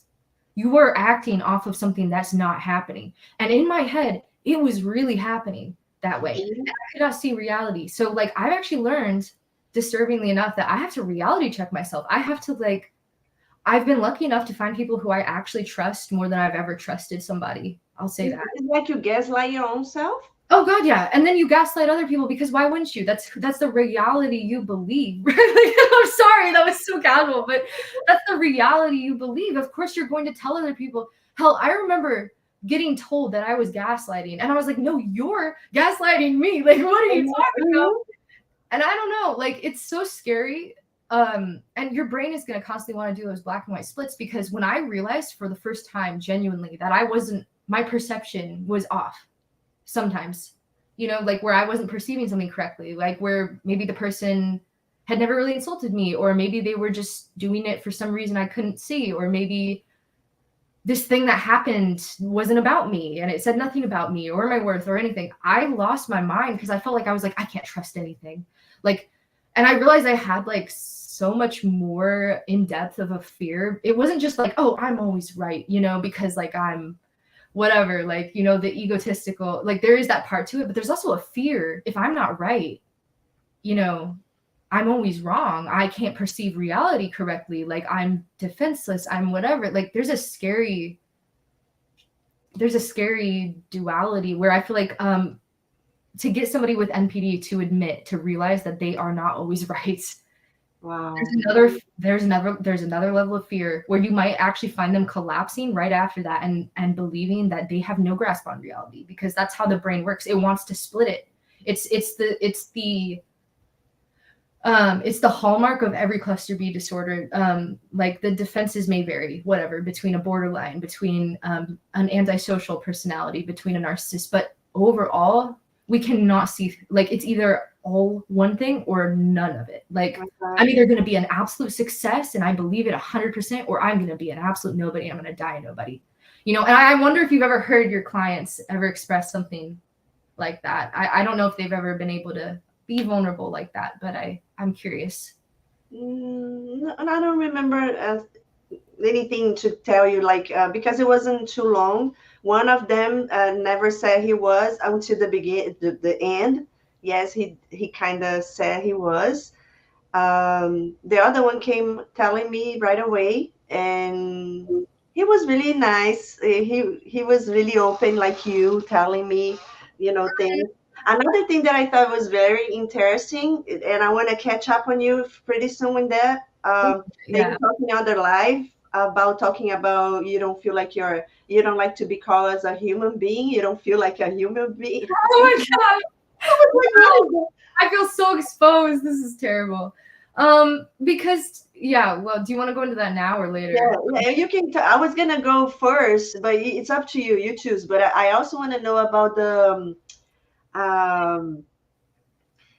phase of hoovering. Yeah, I want to understand this game. Hoovering. Oh man, do I have a discussion for that? I actually witnessed. Okay, so first of all, we all know I hate the terminology, but because in my mind I was like, come on, like, isn't hoovering just like trying to get back together with your ex? I mean, how many people do that? Like, so many. I'm sure that there's a way that people think narcissists do it. I don't know, but like, I recently witnessed. Oh God, Jacob's gonna hate me. Okay, so my friend Jacob, the nameless narcissist. I'm gonna expose him here a little bit. He told me, he was like, we were having trouble. Like, there's a lot of hidden anxiety with NPD. It's very commonly comorbid. In fact, I've never met a narcissist that doesn't have anxiety and depression. They kind of go hand in hand. But he was like, I think I'm just gonna reach back out to this old person because it's so much harder to, like, do this whole thing again. I mean, like, it's like there's little safe spaces for us now. That's like a different vibe, isn't it? Than like, I guess what do people think on the other side? Could you let me know? What do people think when they say, oh my God, they're hoovering? Or like, what is that? Do you think it's calculated? Yeah, I like to understand, because let's say you get to the evaluation, like the person is not being the person you wish, and now you say, no, it's not me that is not good. He is the bad one. I don't want him anymore. So I don't want him anymore. I'm gonna get this one that is good, right? Well, it's easier to, because like you've already been through the ringer with these people, and I am very maintaining there because you already know how to right. It's just I think that, like, in a way, there's a lot more ease and a lot less anxiety to go back to the people that you've already been through shit with. Maybe subconsciously there's the thought that, like, oh, they were already accepting before of like this and this, so they'll be again, which is not necessarily, I wouldn't say that that's the healthiest thing I've ever said, but like, I think that it's there's also the possibility of re-idealizing somebody. If you have an unself-aware person who can't yet take people off a pedestal and just try to view everybody rationally, and they have these ups and downs, you're either great or shit.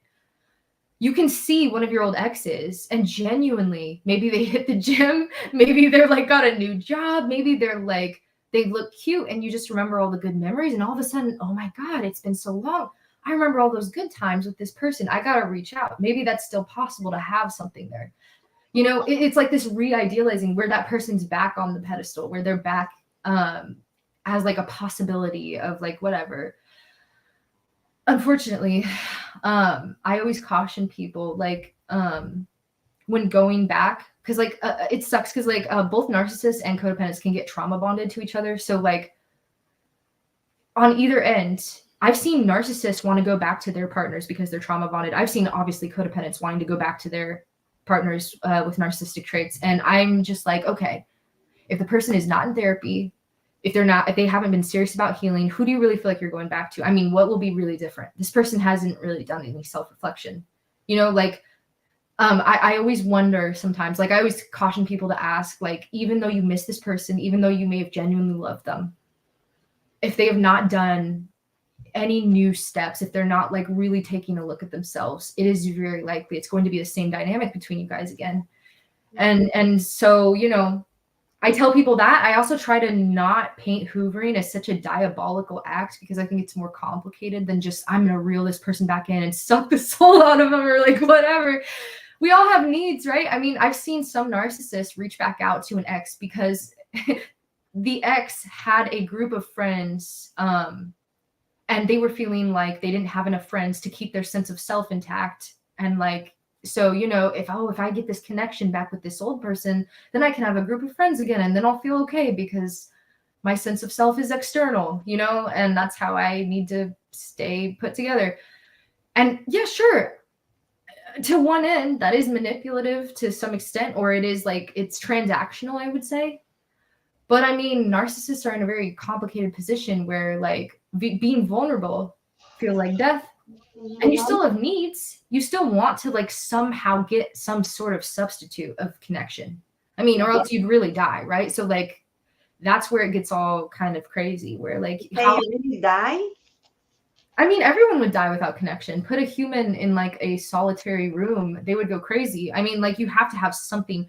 Narcissists are too traumatized to have the real connection with people. So they replace it with like attention. They replace it with like less scary things. Like, attention is so replaceable. It is the most replaceable thing ever. Like, you don't really truly have to rely on anybody. You don't have to really let anybody in. Any person can give you that little high. And it's such a safe, it's a safe feeling when you're not yet ready to heal, when you're not ready for like the true risk of saying, this person matters to me. If I lost them, if they rejected me, if something happened, I would be seriously hurt. That's like really scary. And I feel like a lot of times when you've been through so much trauma already, your sense of self really can't take that. Like, I wonder sometimes if it wouldn't end in suicide. I wonder sometimes if we know that deep down, so we shell up because we're like, no, we're not. This is the last time I'm being hurt. I can't handle it anymore. I can't handle it anymore, you know? But then you have to have something. So people look for attention. People look for substitutes, like something that can still make them feel good, something that still kind of feels like love, something that still kind of feels like connection, but it's not. It's not really, you know? Do you feel joy, like joy of living or not?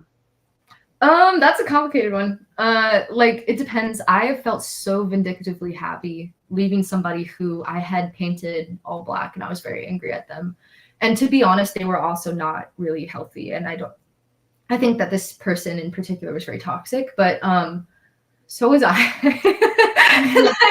I think that like how it ended, how so many of my relationships have ended, unfortunately, is like, I never want the other person to move on because it means I'm forgettable. It's like, if they find someone else and they're happy, it's like my worst fear. And I'm trying to work through that in therapy right now. Like, literally, I'm working through that right now because I don't know how to stop. Like, I keep exes in orbit because, like, to me, if they move on with someone else, it's like telling me you were forgettable. You weren't best. You weren't good enough. You weren't great enough to be memorable. And that is something that is such a trauma point for me. Like, being invisible, being forgettable, being replaceable is like something, I don't know. But at the same time, Tessa, I'm sorry. It's okay. At the same time, even if the person stays there for you, you still feel the same as if they don't, because in deep inside, you know it's a fraud, right? Because you know what I mean? A fraud in a sense, because you create this person, right? You copy. That's something you talk in other life that caught my attention too, about this famous lady that you focus on her, Yeah. like your dog. You got the dog. So many cluster Bs. Oh my God. That's the cluster B like book right there, is like just the absolute need to have some sort of identity and copy it. Some people copy it directly from their partners. I've never been one to do that. I had a very specific idea of who I wanted to be. And yes, it was based on celebrities, and I would literally mimic them. And And that's a disturbing thing to get into, because once you've done that long enough, I think when you were going with the fraud tangent, were you trying to get me to like explain like how is that? Yeah, I'm trying to understand because you said the if the person goes with somebody else, move on, right? With somebody Okay. else, that's the biggest fear for you because you will feel like you don't matter, right? But you still, if that person is there, you still deep inside feel you don't matter. You matter, but I'm saying you would feel you don't Oh, matter you feel it. because it's not you there, right? It's like it's somebody that you copy from somebody else. So Oh, man. Oh, God, that's a difficult topic. That's the deepest point. I don't know how to heal that one yet. Because, yeah, okay. I think what you're trying to say is like, you're still not really like letting yourself be known, or like, how are you really mattering if it's the outside that matters to this person? I mean, that's my worst fear. That's so many. That's I'm like, just, I'm not saying, trying to say anything like, this is it, this is it. No, trying well, to I've been lucky enough. I've been lucky enough to have people literally tell me to my face, I like the emotional Tessa, the one that I've seen more than anything else that you've put on the outside, that you've showed me on the outside. I'm so fucking blessed. I think every person deserves to hear that. I think every person, especially people with NPD, deserves to have somebody tell them that, because it's the first step to healing. But people have literally told me, because I would have a breakdown in my group chat or whatever.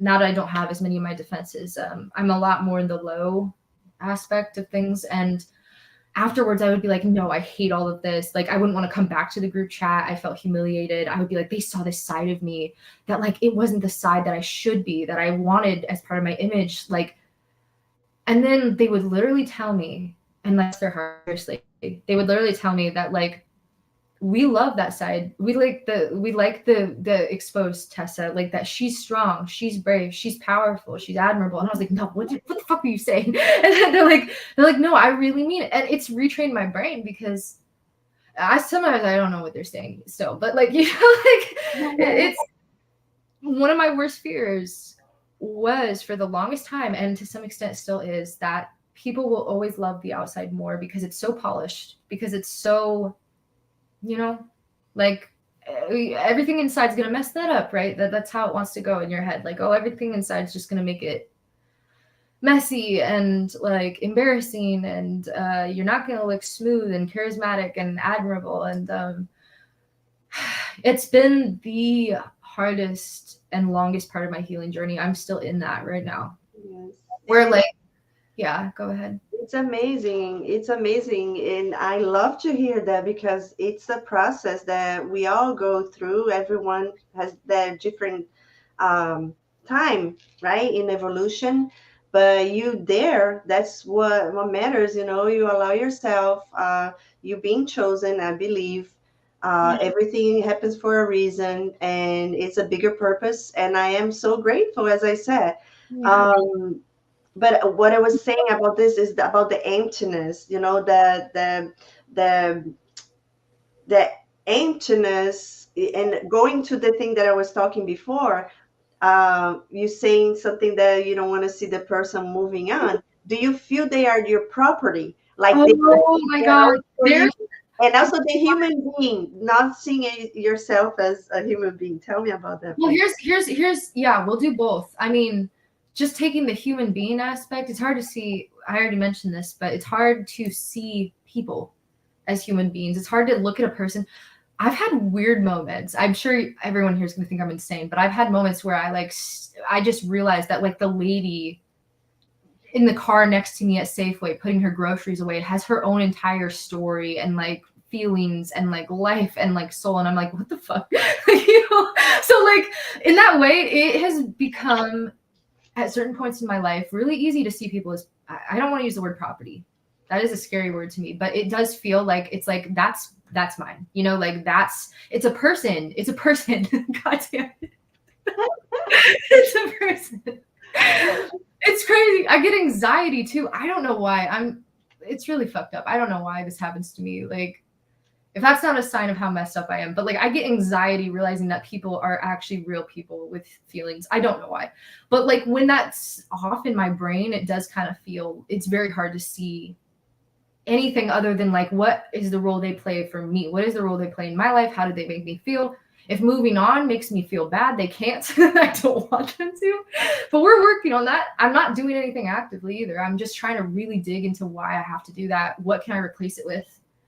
And that's a hard thing about healing with NPD, because I'm of the belief that you can't just tear a narcissist's defenses away, because I feel like that's basically suicide. Like you can't just leave somebody exposed. It's about like taking the maladaptive behavior and then replacing it with the healthier one. So like what need, you know, I would ask myself, like, what need am I getting met by keeping this person in my orbit? How can I find that need? How can I meet that need elsewhere in my life so I can let go?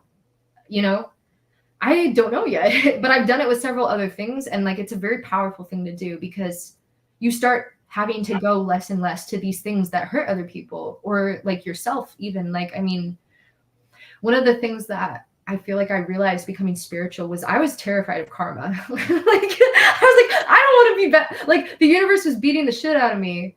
Like all these things it would throw at me. And I was like, well, I'll be good. Like I'll stop. Like, just so what, like this doesn't happen. Like I hate this. I don't want this anymore. I'm tired of the drama. Like, so I've genuinely gotten to the place where I want to replace these behaviors. I'm tired of them. But it's fulfilling something. And as for the person, well, we already kind of went into that. What was the other thing? Like viewing people as props in your life. Props is a better word. It's like, what do they bring to my life? What role? They're like the background characters, it feels like, a lot of the time, you know. But like, what was the other question? Like, it was that you explained good. I understand a lot, makes sense for me.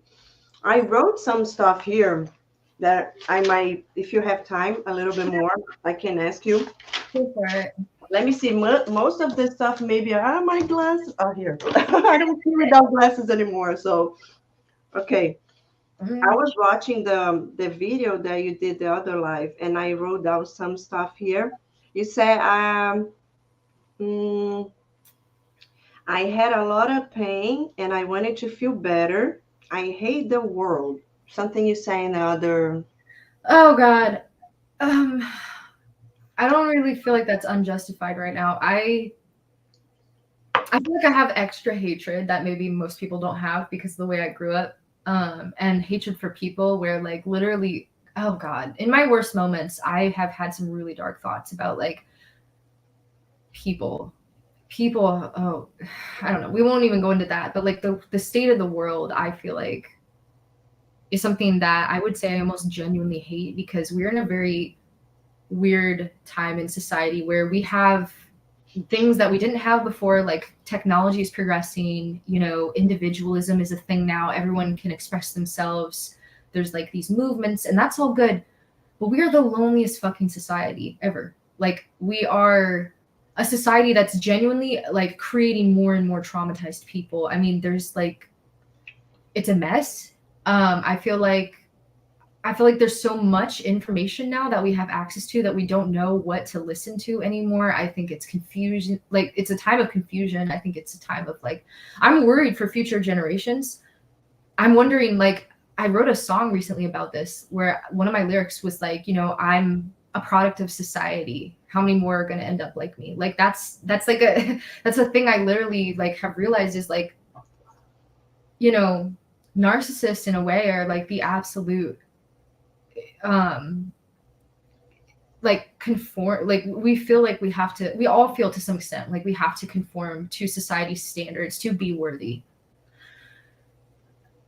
I don't know. I don't think it's a good, like the logical side of me, there's like the ego side of me, which I don't want to address, but the logical side of me says that doesn't feel right. And I think, you know, in these generations that are now growing up with like TikTok and like all these like societal standards shoved in everybody's faces, I wonder how many more people's kids are going to end up like this. How many more people's like, I hate the world. I always said, I wish I didn't exist in this era like things are not really good right now with mental health, you know, and like things in general. That's just my thoughts on it though. Yeah, I see. I see your point, but I also see the other side, you know, because in the world, yes, it is evil. It's in the Bible, and it's gonna get worse until Jesus comes back, in my belief, right? But Yeah. God says in His Word, renew your mind. Do not conform with the things in this world. Do not conform with that We gotta because have some brave people. We gotta have some brave people. A lot of people are lost. And I think that some really brave people are gonna have to step up and be like, you know what? This is not how things should be. There should be more sense of community. yeah, There should be so much less shaming going on. I mean, you want to know the number one way to create a narcissist? That's it. You know, right there. Just shame your children, or like hold them to crazy standards, or let the world hold them to crazy standards. I mean, we're to the point where like, you know, I'm just going to speak on women right now, but like women are held to some standard with their looks that doesn't even exist. I mean, people are using filters and somehow now that's the standard of like how a woman should look. That's not even real. Like, what have we done? Like, where are we going with this? And like, that's just one aspect of this stuff. I don't know. I feel like it's going to take a lot of brave people to come forward and be like, this needs to, like, people need to knock it off. Like, this is not how the world should be. I worry about how many people are going to end up with more cluster B disorders because of this stuff. and Yeah. everywhere we go, Tessa, everywhere we go, it's good and bad, right? Everything. You go to the supermarket, you can get food there that will make you feel better and healthier. But if you eat all the junks, it can kill you, right? Yeah. If you eat junk, everything, but it's there. It's in the supermarket, right? But it's your choice, right? You choose. So everything is a choice in life, and we have free will to choose and That's move on. true. Yeah, I believe that. I just think people are so lost. It's hard not to be, you know? Like, I feel like people want to make those choices, but they don't even know where to start. You know, that's why we got to guide people. Like the work that you're doing, for example. And you know what is the best? Yeah, the best guidance for me, is the Word of God, because there is the manual of instruction how you can survive this world. Because God teaches you how to have the shield, you know, from Him, which will protect you from this world. Otherwise, it will come into your mind, and you will believe in that, and then it can destroy you. But the truth sets you free, right? But let me see what else I wrote it down so I can Yeah. ask you. Yeah, Um, and we've been going for a while now too. This has been really yes, nice. yes, I'm like, whenever you want to go get some food, you know, yes, we can talk about doing other lives if you want. yes, we can. I And would I'd just, love to know, yeah, like how people thought of this. I yes. haven't. Oh, you want me to see if they have any questions here for you? Sure, I can. yeah. There's a lot of comments here. Let me see. Let me go back all the way up. I haven't even looked at them. I'm protecting my own. I'm protecting my ego right now. I'm like, I don't want to see anything I bad. know, If I it's know this live. good, No, no, do not worry about that because I know it's gonna be a lot of people watching that for sure. But because most of my followers they are Brazilian, and this live now is not being I won't translated, understand when I'm being they insulted. don't understand. But I'm gonna translate everything, and then Okay, after that, everybody will watch it. You will see. But anyways, a thank lot of you. people. Oh my gosh, you went down so fast. Everybody's saying good night, good night, good night. Um, Oh, they think we're ending. Yeah. Well, we're taking questions now, but I wanted to say thank you. If anyone can understand, like me, with you know, that's so nice. thank you for showing up. Yeah, I tried. No, that's nice. Thank you, Tessa. So a lot of people saying good night, good night, good night. Okay. Um, Right where you guys are let at. me I see don't a know. question here. Let me see if they put questions here. Uh, she said you could put the legend here in Portuguese. I don't think I can do it now, but I can try it later because I don't have the option here. Maybe on YouTube, I would do that for sure, so you guys can understand everything. Somebody said congratulations for the wonderful live and company. Oh, Uh-huh. And yeah, they say I'm gonna translate it later. Yes. Um, yeah. oh, one person is asking if you thought about changing your attitudes after being diagnosed. Um, Diagnosed. I'm curious what attitudes, I suppose, like towards, you know. Yeah, let's say those that are hurtful to others. Like now that you can, you still don't feel empathy, nothing, a little something. Well, I always say it's impaired for a lot of people with NPD. For me, it's definitely impaired. But I would say that I've been able to experience for the first time, like being hurt and someone was actually there who cared. And that was life changing. I feel like part of the reason I was so unempathetic and so bitter for so long was that I was like, well, why would I care about anybody? No one ever cared about me. Like, fuck them all, blah, blah, blah. All this negativity where, like, I actually have friends that accept me now for my disorder, for who I am besides my disorder. Like, for, like, I have a good boyfriend. I have, like, support in my life. It's just crazy where, like, I've been softening up a little bit. Yeah. Yes. I've been softening up a little bit. I'm still pretty on guard. I still get moments where I'm very, very apathetic, but it's going somewhere. And I feel like I've expanded my care towards, like, I have like an inner circle that's bigger. Like I used to just care about myself. Now I care about myself and a few other people where, like, it's like, oh, I've got your back. Like, I think that it's not even about the inability to have empathy or to not like to the inability to care as much as it is so hard to hold on to it. And yeah, just to rehash one more time about the fragmentation, I could literally one day say to somebody, I don't want to hurt you, I respect you, and then 3 days later, for some reason, I don't respect them anymore and I don't care. Like, I don't know how to be consistent. I don't know why I'm so fragmented, but I could believe with all my heart, I could want with all my heart not to hurt somebody in my inner circle, and then it still happens because I'm disconnected from the piece of me that said I didn't want to hurt them, and that piece is out of commission. Who knows where it is, and I'm dissociated from it, and now there's this other piece that doesn't care about them. So that's been the hard part for me, and I'm still struggling with that every day. And I think that, like, I think the answer is really to, like, integrate all those pieces. I don't know how I'm going to do it, but I want to see where I can go with it and how I can bring other people, because if you have all those pieces together, you are viewing the world as a whole.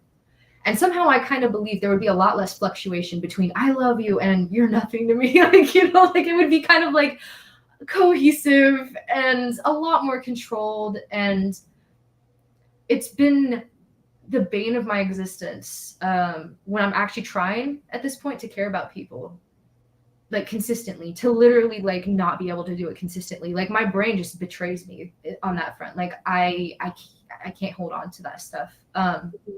But I think I'm gonna get there. I really.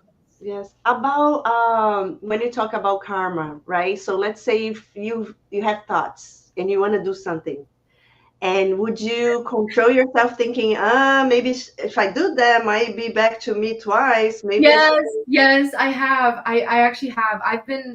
This is just my personal belief system, but when I had my near-death experience, I was so scared and I couldn't stop thinking about death and, like, the idea that none of my achievements would matter and whatever. And I was raised agnostic, for an explanation. My father, my mother, they're very much like nothing exists outside of the body.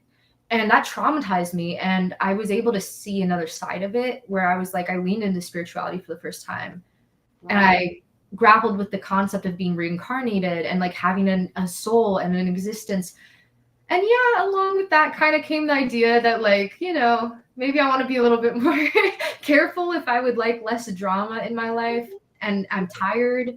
I'm very tired. I've been through too much. I feel like I've lived 5 lifetimes of pain and I'm tired and I don't want to do it anymore. So sometimes an opportunity will come up where I'm like, I kind of really, the worst parts of me right now just want to do this and take advantage of this. But I'm kind of too scared. Like, I don't want to do it. I'm trying to not do that. And I've made the choice. Like, a really simple example of this was, oh God, there was this guy that was willing to hang out with me for the longest time for, like, money. He would pay me to hang out with him.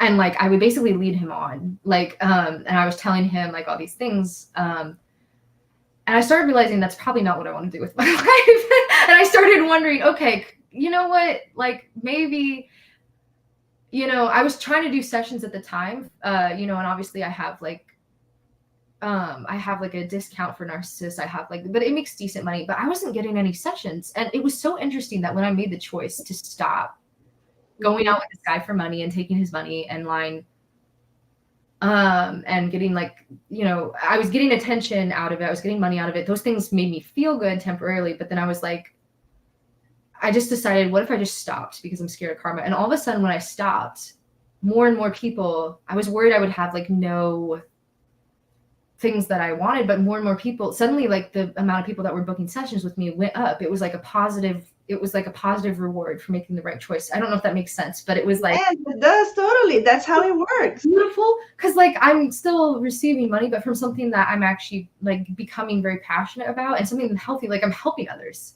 out of it, you know. Yes. Like that's a different vibe, and it was a beautiful thing. And I was like, you know, that's interesting how when I made the choice to not do the bad thing or like the whatever, you know, this other avenue started opening up for me. Yeah. You know, taking advantage of others, right? You can do on your own. You have the capacity to do that. So why? It's so much more, yeah, and it feels so much better. I mean, like it feels so much better inside. I don't know how to make that make sense, but like I didn't know I could feel this way. And like now that I do, it's like, oh man, like wow.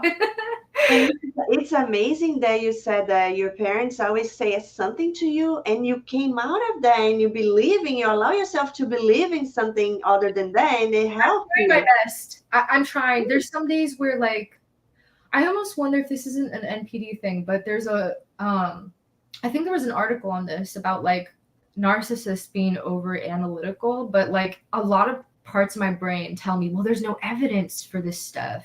So it's hard for me to have faith. And I've been raised on evidence. So my parents also put that in my head. And I'm like, I know, I really want to. It's a process. You're going to be there. Just don't give up. But you're gonna see more and more things, more and more confirmation, and you will know you are in the right path, and the faith will come from God because He's the one that gives it to us. Another thing, when you got your diagnosis, your mom and dad, what was their reaction? And I didn't tell them. No, they don't, because it's my medical records. So like where I live, I'm in California, by the way.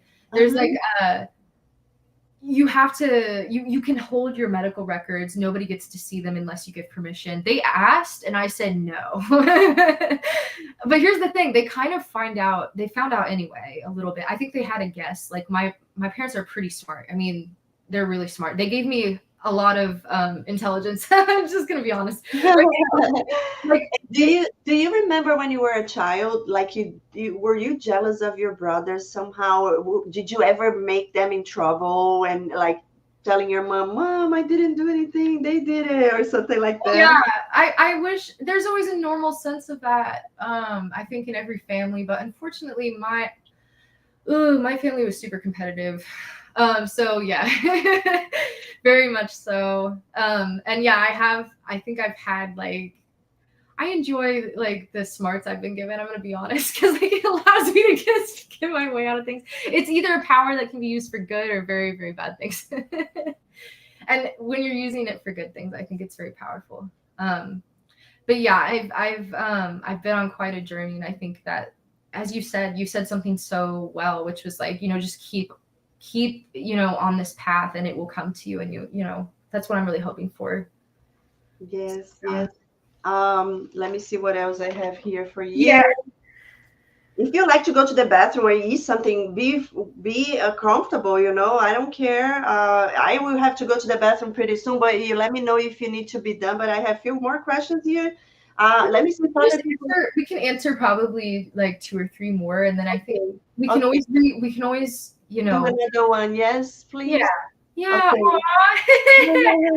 So it feels good to know that like everyone enjoyed that. Yeah, Louis is asking, I would like to know if narcissists, they are used to invalidate the victim and after copy what they do.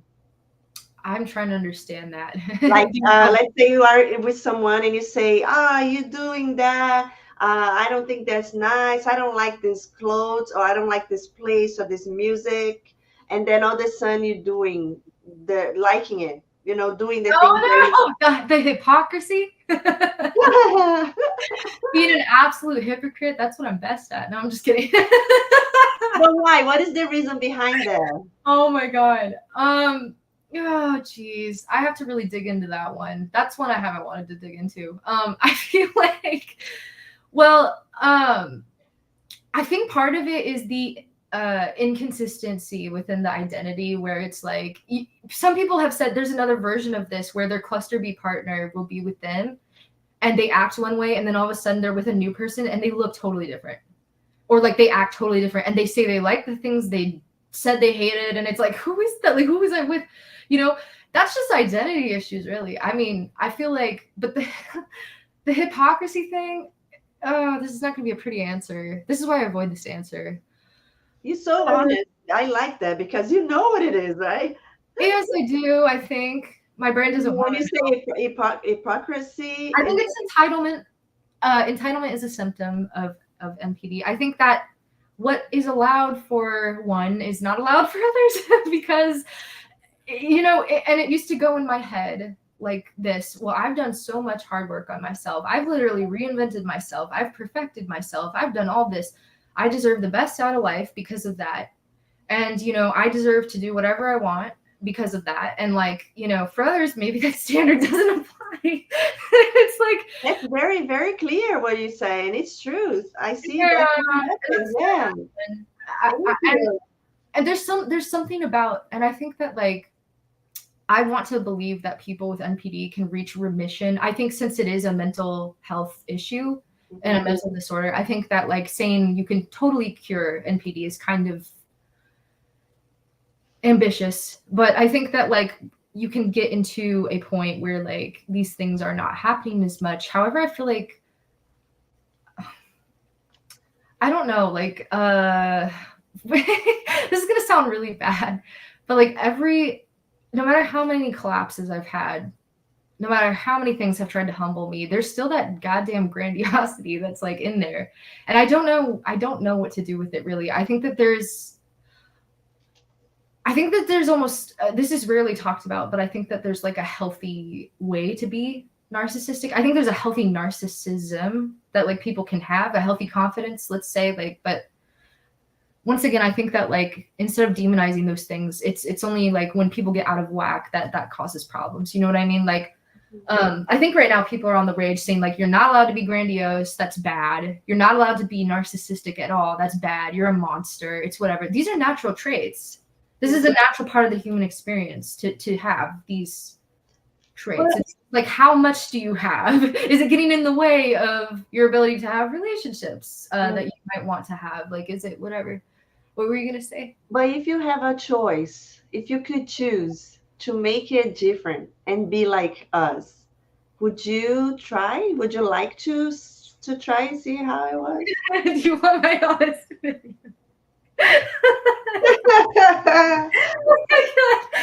Oh no. Okay. This is a complicated answer. I kind of like being the unicorn in the room. I'm gonna be honest. Where it's like, oh, you're a narcissist. That's fascinating. Tell me. Let's have you on a live stream. Tell me about what's that like. But on the other hand, I am tired of being lonely, and this is the loneliest disorder. So I think that if I it's one of the hardest parts to heal from. Like, I always want to think there's some in between, some middle. I mean, in my craziest moments, I was like, I'm not only going to heal from being a narcissist, I'm going to ascend on another level of like existence. And that still doesn't involve being with everybody else in the room, like, as I said, like the analogy of being behind the glass, watching everyone else on the other side. Do I really want that?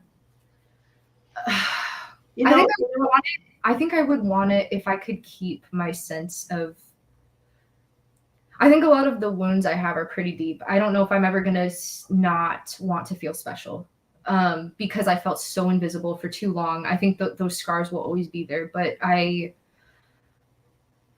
don't know. I hope that there's some middle ground that I like stumble across, where I can be on that. but I don't feel like I have to lose everything, that I still feel important, that I still feel special. You know? Do you feel special? Huh? Do you feel special? I feel like you're testing me. No.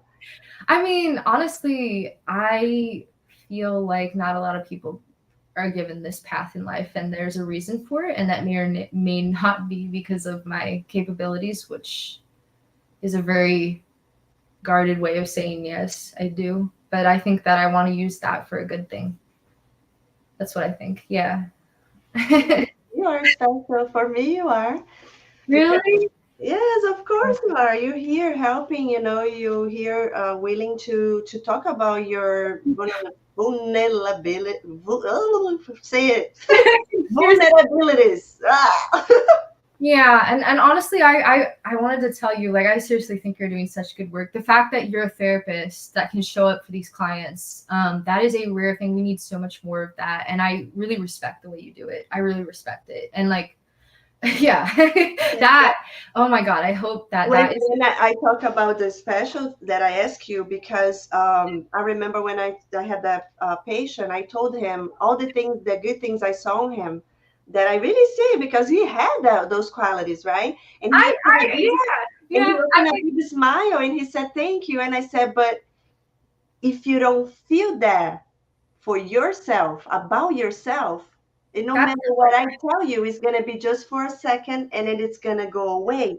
But when you believe that deep inside, without anybody telling you, by, only God, that's the dream. then That's a dream. Just can you? Oh my God! Like imagining waking up and just knowing that would be nice. I feel like every day is a reset where you got to go figure it out again and like ask everybody around you, are you still great? Are you still charming? Are you still whatever? It's like, it's very exhausting. for God, you always gonna be, we always gonna be, but for people, no.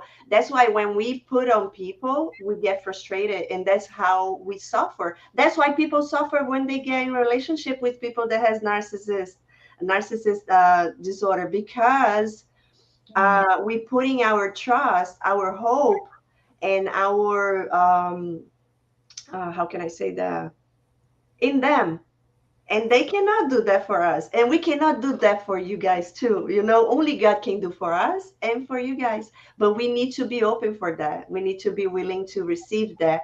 So anything we need, right, to complete, to fulfill the emptiness inside of us, is only one that is able to do that, which you already got that part is working on, the spiritual part, right? Because all the other things are carnal, is the ego. The ego is, we do our will, what is we think is the best for us. But if we do what God says is the best, then you stop suffering little by little, right? Because it's a process, it's the whole life, and it keeps going. I think when you look inwards and you start, especially if you've been disconnected from what you really feel for a long time, it's harder because you have to rediscover that. But once you discover what you're actually passionate about, what you're here for truly, rather than what you should be looking like and being, that's definitely, I agree. I think that's definitely when your life starts to open up and you get that sense of fulfillment. But it's hard. And I think that, as I said, to some extent, we're always going to want to know, from other people, are we great? Are we special? Are we lovable? Are we whatever? I think that that's always going to be, we want to feel like that towards, we want our partner to feel like that about us. We want to feel valued. But when that's the only pillar you have holding up your self-esteem, yeah, I think that's a very scary way to live. And it's hard to get. When you have that build up, that it's going to be happening, it's already happening. It doesn't matter what people, you don't need people making you feel special anymore, because you already feel that for yourself. That's the point. For me, that's what helped me, because I also had to work on my identity and You went through a very powerful journey. Yeah, I can definitely tell. Like you had your own road through this. Yeah, I know how it is, and I also have anxiety. The codependent has anxiety too. Oh, yeah. I know how it is. I suffer a lot with that. It's terrible.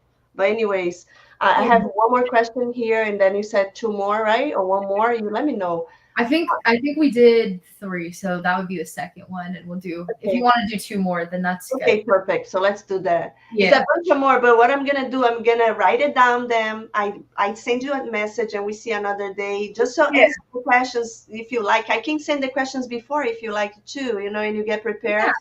Yeah. Okay. Yeah. Go ahead. Okay.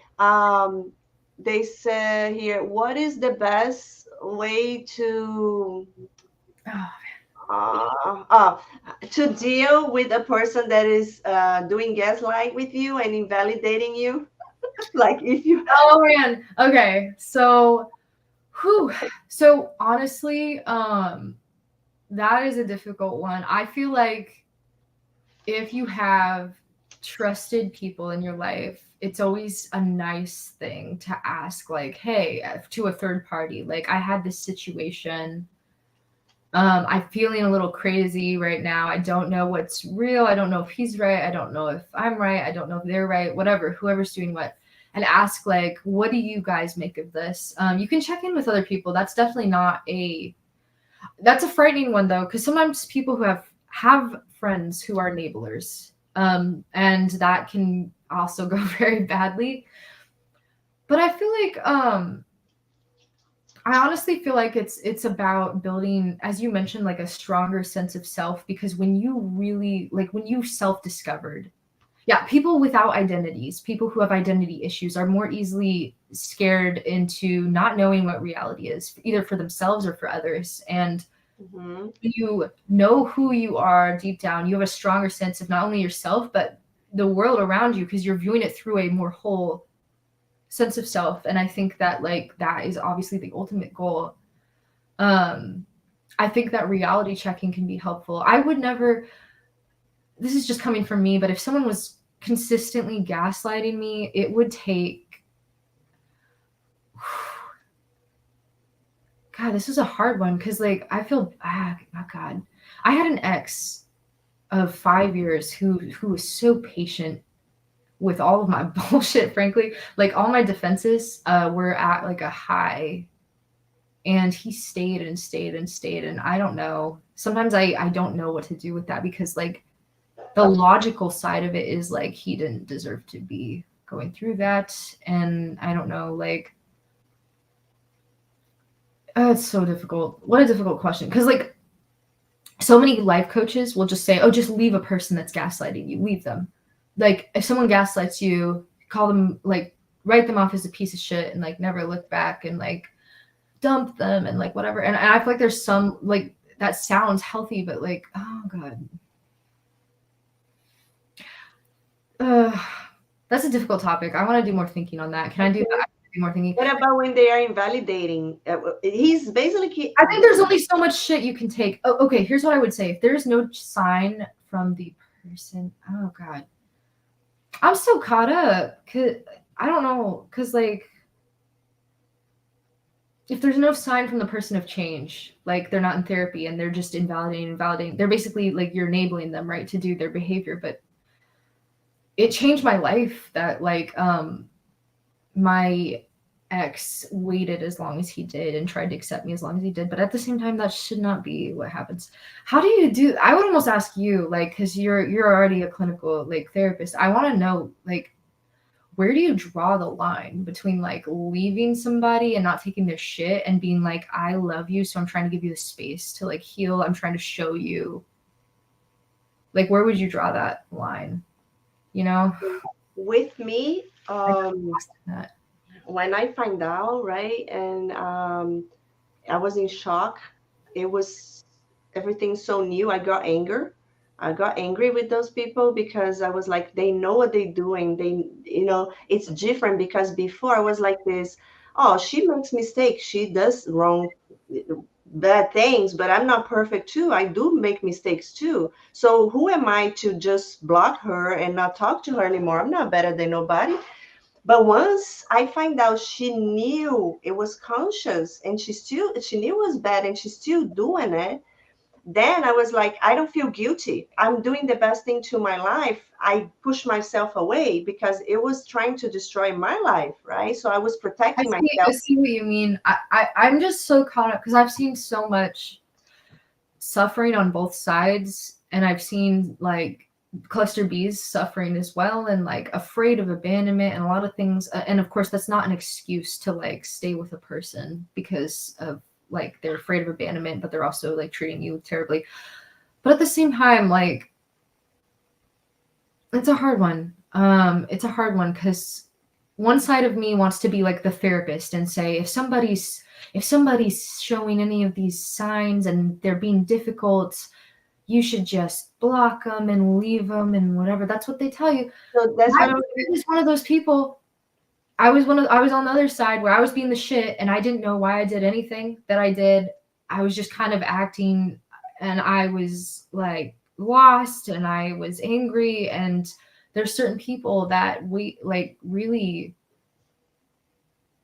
changed my life and tried to accept me and it and waited around, and like I feel so much for that now that I'm healing, that I'm actually going back and I am apologizing for my defenses to them, and I'm being what I feel like a lot of people never get from their partners, where they're waiting for that, where I'm like, I actually did come back around. And speaking of my ex, like I've been helping him understand why did I do those things. I've been like helping him heal from that, because I just feel like so I've hit that point where I've realized how much he actually went through just to like try and be there and like show me that I was accepted. And like I took that for granted. yeah. I think it's such That's the word. That's the word I told to my ex. You take me for granted. And I said, don't take me for granted, because he did it all the time. But I was gonna tell you that, Tessa. Today is a different story, right? Today, what I would say to as a therapist, okay, I Yeah. work on their strength, right? So let's build up. Let's find out about yourself and where is the problem there. Oh, because what is he giving to you, right? What is he or her, right? Because it can be a woman in the case is a man's patient, and anyways, just an example. So you can sometimes you cannot leave. Sometimes God don't tell you to leave. It happened to me. Sometimes he says, go, stay away. I did. But some people he says stay because I have a bigger purpose. And those are the people that God used to help, to show the other side, to bring the light. And it's always up to the person. You can see that some people, most of them, I think at the very I can hear what you're saying for sure. Wow, that definitely brought up so much for me. I've never thought about that. So thank you for like that was a really enlightening question that God brought up to me. But I feel like at the very least, people need to understand about like setting strong boundaries and like assuming that you're with if you're with a person who consistently doesn't respect those boundaries and who isn't even willing to like look at their own behavior, if they truly feel that you're like that you are the only one doing the wrong things, they don't want to have a discussion with you, how can a relationship really healthily happen at that point? And it's hard, and I think that having the ability to set boundaries is something that. and also Tessa, don't take it personal. Because we have ego too. Oh yeah, So I found that out. when the person is gaslighting you or invalidating you, if you already working on yourself, it's not gonna hurt you. If you know who you are, if you love Yes, if you know yourself, who you are. That was such a good point. yeah. But otherwise, it will hurt you. I was so reactive, abusive at the end of the one of the. It was terrible. I was like, who is the bad one here? Is me or him? Because I was Oh right no. away like, I was like, what is this? Yeah. It's not me. You bringing up the worst in me. Nobody never did that to me, like, but I figured out why. That And I happens. worked on myself hard, really hard. But I had to learn, and now I can help others. That But is a really I'm that is an amazing thing to like for you to have faced and done. Like that makes me really happy to hear. I always feel like the narrative it's been a difficult narrative where it's like the victim versus villain narrative, the codependent versus narcissist, where it's like we're both hurt people, and unfortunately, like a similar situation did happen with my ex, so I've seen that too. But yeah, Another these thing, are another thing that you left me with some really good things to think about. yeah. Some really Okay. good things. Another thing that it helped me a lot with this person in special. Once I knew, right? Um, every time he would do something, I didn't take it personal. See, the ego is not about me; it's about him. So I would tell him, I would say, "Here, look what you're saying to me is because this, and this." And he would look at me, and he would, because you can see that when you say the truth. I remember I was doing therapy with this person, and I go there. He does this and this and this, and he would not say anything like, "No, I don't do this because me." I would say, "No, he's lying. I didn't do." He would be quiet, like he was, Yeah. because he knew he was doing that. So he would, and I go, "He's just assuming because he's, you know." Maybe you knocked some sense of reality into him. That's happened to me before. Yeah, so I told him, That was the moment where my ex literally screamed at me like, "You're acting off of pure fantasy right now. None of this is happening. None of this is happening." I was like, "Oh shit!" Like he's right. Like, oh, this is crazy.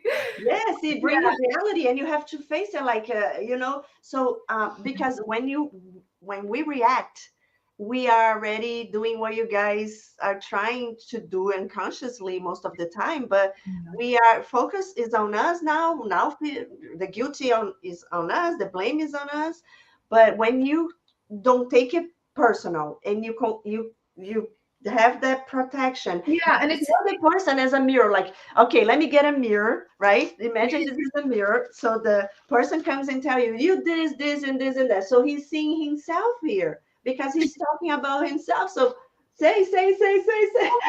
yeah, I feel like often with people who are prone to projection, that can be true. I think it's a very careful dance. Yeah, for sure. Making sure, is it really me? Is it not? Is he showing me himself, as you said? Is there like both can be true? Yes, It's such a dance. I feel like what you said, yeah, like about growing a stronger sense of who you are is like probably the most powerful thing, to be able to perceive all of this stuff, to know when it's you, to know when it's them, to know when it's both, to know, like whatever. Because so many people, especially after like going through an abusive relationship, are so lost. Like they don't know what's abuse and what isn't anymore, what's real and what isn't anymore. And it's just like, it's a scary place to be. And it's, and on both sides, like as I said, both can be trauma bonded, yes, yes.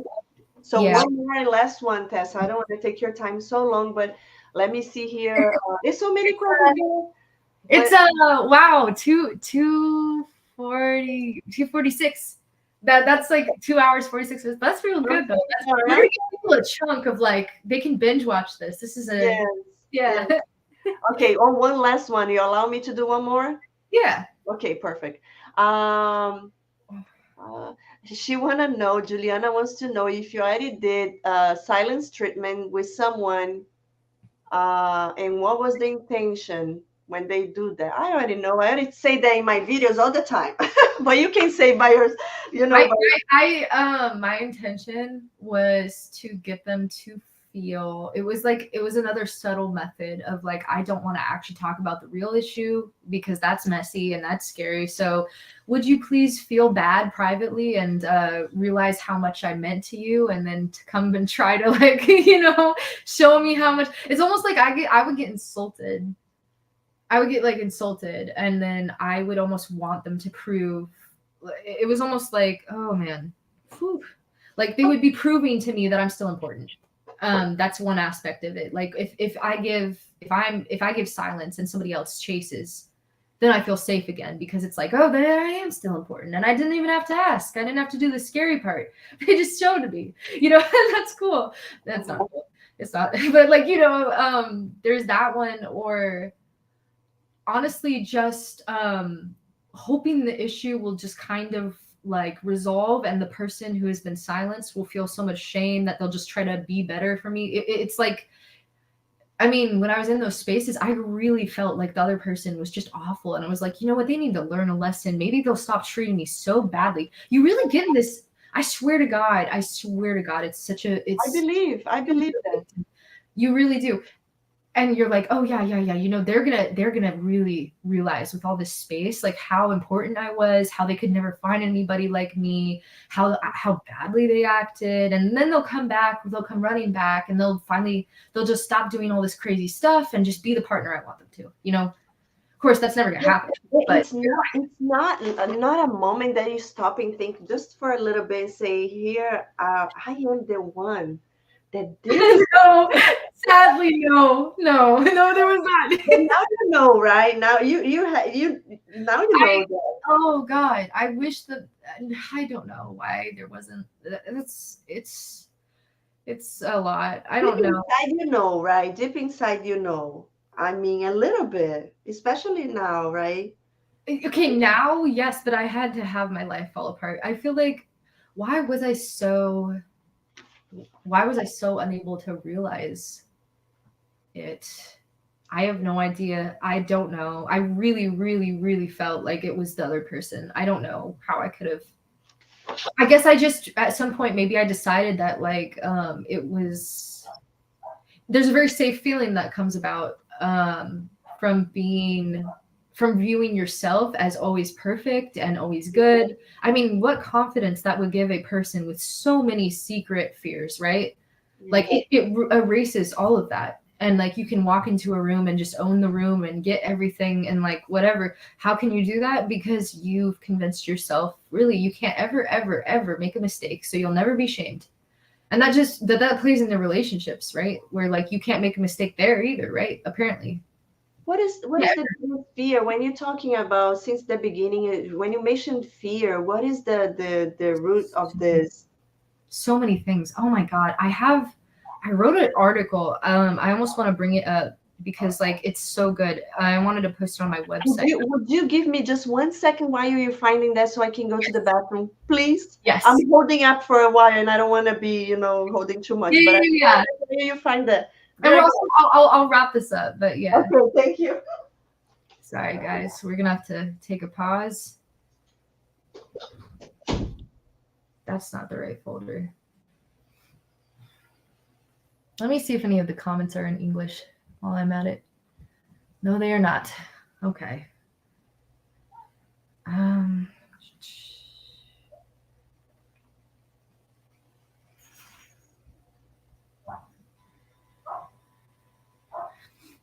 Sorry, guys. I'll the pause.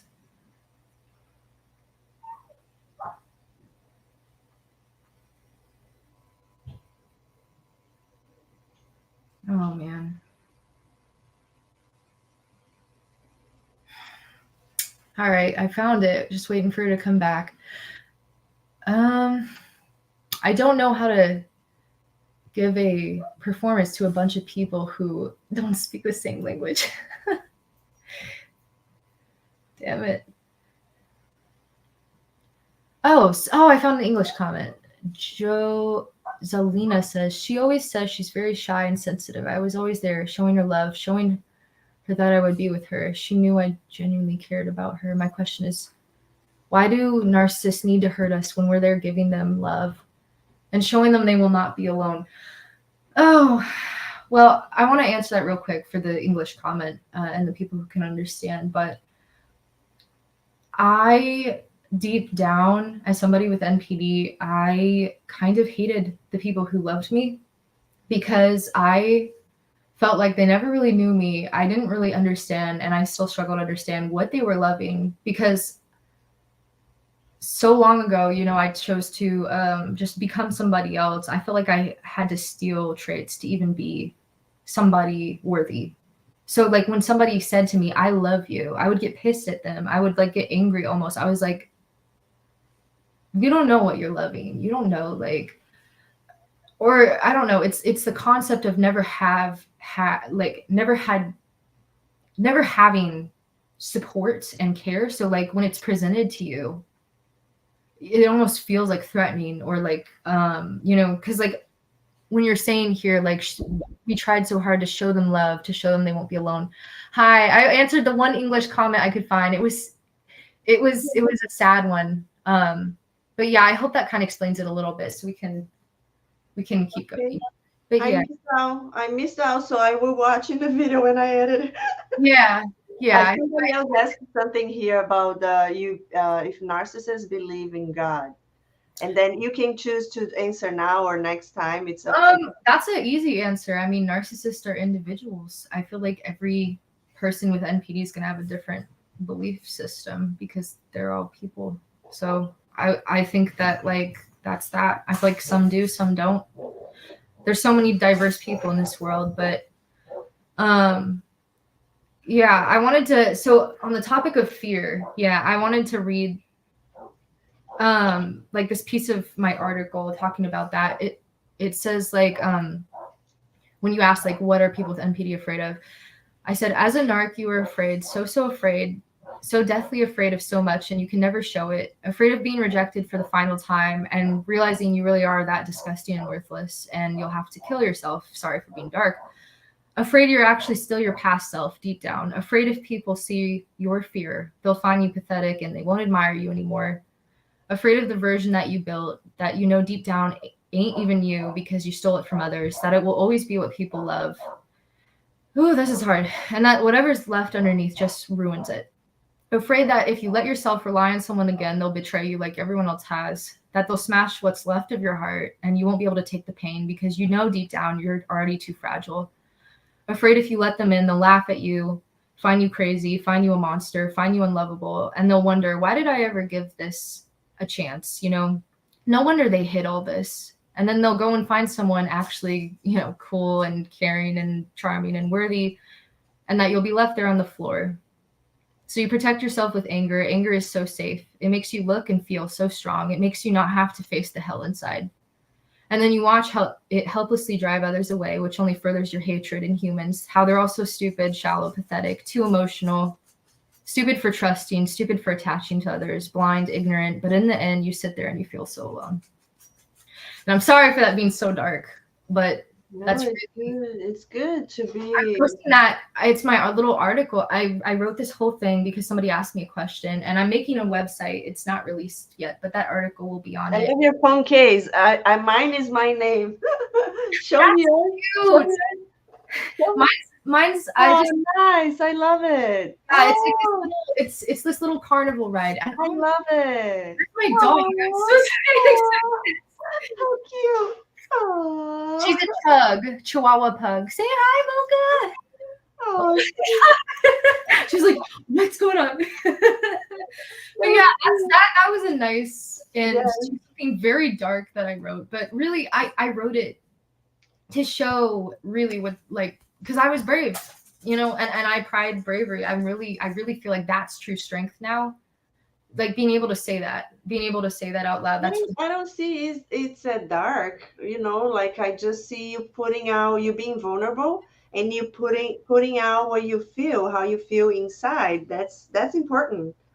Yeah, thank you for I thank you for everything, for you being here with us all this time, and hopefully soon I will be able to translate so everybody else can. I have students here all this time.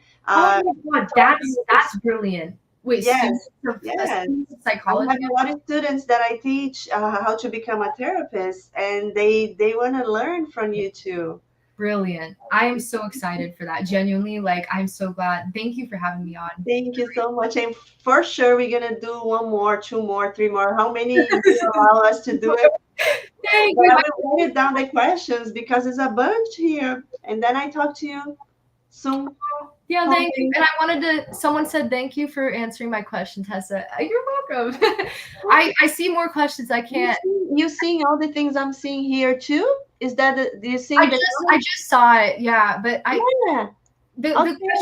the questions people still have, we will try to answer later. So yes, there's so many questions here, but I will write it down and I will talk to you again, and we can make another time. Thank you so much, Tessa. Thank you for having me, and thank you everyone for watching. Thank you. Take care. God bless you. See you soon.